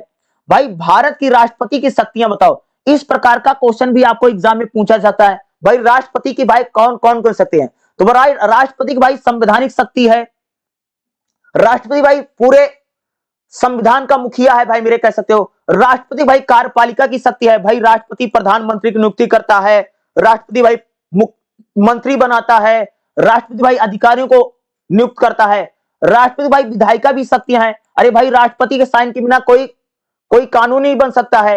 राष्ट्रपति संसद को भैया भंग कर सकता है, राष्ट्रपति अध्यादेश जारी कर सकता है, राष्ट्रपति के पास भाई आपातकालीन शक्तियां हैं। भाई राष्ट्रपति देश में इमरजेंसी लगा सकता है, देश में आपातकाल लगा सकता है, राष्ट्रपति के पास सभी पावर है ना। कुल मिलाकर के कह सकते हैं भाई संविधान की सारी शक्तियां राष्ट्रपति के हाथों में ही होती हैं। लेकिन इन शक्तियों को भैया यूज कौन करता है, भाई मेरे प्रधानमंत्री करता है। तो भाई ये सारी शक्तियां किसके हाथ में होती है, राष्ट्रपति के हाथ में भाई मेरे सारी शक्तियां होती हैं। राष्ट्रपति भाई मेरे बहुत ज्यादा पावरफुल होता है, याद रखिएगा सारी शक्तियां राष्ट्रपति के हाथ में है, लेकिन उन शक्तियों का प्रयोग कौन करता है भाई, प्रधानमंत्री करता है। तो एक छोटे छोटे भाई मेरे 10-10 नंबर में कुछ टॉपिक इंपॉर्टेंट है जो कि आपके एग्जाम में भाई मेरे पूछा जा सकता है। अगला एक क्वेश्चन मैं आपको बता दे तो देखिएगा, संविधान सभा का दार्शनिक और वैचारिक पृष्ठभूमि। जो भाई हमारी संविधान सभा बनी, जिसने संविधान बनाया, उसका दार्शनिक और वैचारिक भैया पृष्ठभूमि का देखिएगा। भाई मेरे जो भारतीय संविधान उसकी जो रचना की गई है, ये भाई भारतीय जो संविधान बना था भाई मेरे 1946 से लेकर के 1950 तक कैसे संविधान को बनाया गया है। और भाई मेरे जो भारतीय संविधान है यह देश की राजनीति, समाज और आर्थिक परिस्थितियों के अनुसार बनाया गया है। भाई जो भारतीय संविधान है इसका अगर मैं दार्शनिक पृष्ठभूमि बताऊं तो भारतीय संविधान भाई भारत को लोकतंत्र की बात करता है और कहता भाई भारत में लोकतंत्र होगा और जनता भाई वोट डालकर के सरकार को चुनेगी। यह भारतीय संविधान का भाई दार्शनिक पृष्ठभूमि है। दूसरा क्या है, सामाजिक न्याय। भाई भारतीय संविधान कहता है कि भाई भारत की जो सरकार होगी वो नागरिकों को भाई सरकार भाई मेरे जाति के आधार पर, धर्म के आधार पर, लिंग के आधार पर किसी प्रकार का भेदभाव नहीं करेगी। ये भाई मेरे भारतीय संविधान कहता है। भारतीय संविधान भाई कहता कि सभी नागरिकों को भाई स्वतंत्रता होगी। भारतीय संविधान का भाई दार्शनिक और वैचारिक अधिकार है कि भारत में भाई नागरिकों को स्वतंत्रता होगी, किसी प्रकार की पाबंदी नहीं होगी। नागरिक भाई स्वतंत्र है, घूम फिर सकता, आ जा सकता, किसी प्रकार की पाबंदी नहीं होगी। भारतीय संविधान भाई भारत को एक प्रकार से राज्य और केंद्र सरकार में संतुलन बना। भारतीय संविधान में मेरे कहा गया कि भारत में भाई केंद्र सरकार भी होगी और राज्य सरकार भी होगी। जैसे मोदी सरकार है भाई अलग अलग राज्यों में, यूपी की सरकार, हरियाणा की सरकार, पंजाब की सरकार है, दोनों भाई मेरे मिलजुल के काम करेंगी। भाई राज्य सरकार और केंद्र सरकार भाई मेरे दोनों मिलकर के काम करेंगी। ये भाई भारतीय संविधान कहता है। भाई भारतीय संविधान कहता है भाई कानून सबसे बड़ा, कानून से भाई ऊपर कोई नहीं है। भारतीय संविधान मानता भाई मेरे कानून सर्वोच्च है, कानून से भैया बड़ा कोई नहीं है, और भाई कानून के सामने सभी बराबर हैं। ये भारतीय संविधान का भैया वैचारिक आधार है, यह इसका मेन सिद्धांत है। अगला भाई वैचारिक पृष्ठभूमि का, भाई मेरे जो भारतीय संविधान बना इसमें हमारी सभ्यता संस्कृति को भी शामिल कर। देखते हैं भाई भारतीय संविधान में अगर देखोगे ग्राम पंचायतों को लेकर के, धर्मनिरपेक्षता को लेकर के, भारतीय भाई मेरे जो संविधान है हमारी सभ्यता संस्कृति के मूल्यों को भी इसमें रखा गया है। भाई मेरे जो हमारा भारतीय संविधान है इसमें कई प्रकार के भाई मेरे विदेशी विचारधारा भी शामिल है। अगर आप देखोगे भाई भारतीय संविधान को देखोगे तो भाई ब्रिटेन से हमने संसद को अपनाया है, अमेरिका से कह सकते हैं हमने भाई अधिकारों को लिया है, भारतीय संविधान कह सकते हैं जो फ्रांस है, फ्रांस से भाई हमने समानता की बात की है, भारतीय संविधान जो सोवियत संघ है वहां से कैसे हमने समाजवादी विचार लिया है। लेकिन भाई जो हमारा भारतीय संविधान है इसमें गांधी का विचार भी है। भाई गांधी पंचायत की बात करते थे, गांधी सत्य की बात करते थे, अहिंसा की बात करते थे, ये भाई हमारे संविधान में सारी बातें शामिल की गई हैं। भाई भारतीय जो संविधान है भारत को एक कल्याणकारी राज्य की बात करता है। भाई जिस प्रकार से अगर देखते हैं हमारे देश में भाई गरीबों के लिए सरकार जिस प्रकार से योजनाएं चलाती है ये तो भाई कल्याणकारी राज्य है। भारतीय संविधान भाई हमारे देश को, सरकार को कल्याणकारी राज्य की बात करता है। और भाई हमारा जो भारतीय संविधान है इसमें बहुत ज्यादा विविधता है, और भारतीय संविधान भाई देश की सुरक्षा की बात करता है। भारतीय संविधान भाई लोकतंत्र, न्याय, समानता की बात करता है। तो भाई भारतीय संविधान का कह सकते हो देखो ये क्वेश्चन एग्जाम में आ सकता है, ध्यान रखिएगा। भारतीय संविधान का दार्शनिक और वैचारिक पृष्ठभूमि बताइए, इस प्रकार का क्वेश्चन आ सकता है। और भाई मेरे पहला क्वेश्चन भारतीय संविधान का दार्शनिक आधार बताओ, भारतीय संविधान का वैचारिक आधार बताओ, इस प्रकार के क्वेश्चन पेपर में आपको देखने को मिलेगा। और जितने मैंने क्वेश्चन खास तौर से आपको बताए, एक काम कीजिए भाई, एक क्वेश्चन आपको पढ़ लेना है, 5वीं अनुसूची। कई बार हो सकता है कि एग्जाम में आपसे 5वीं अनुसूची पूछा जा सकता है, तो इसको पढ़ करके जरूर जाइएगा। और जितने मैंने क्वेश्चन करवाए हैं यही सारा क्वेश्चन करके जाना है, इससे बाहर भाई मेरे आपको एग्जाम में कुछ भी देखने को नहीं मिलेगा। जितना मैंने पढ़ाया है यही पढ़ लो भाई मेरे, सारा यही पेपर में आएगा, इससे अलावा पेपर में कुछ भी नहीं आएगा। इतना कर लो, यही सारा पेपर में आना है, ठीक है।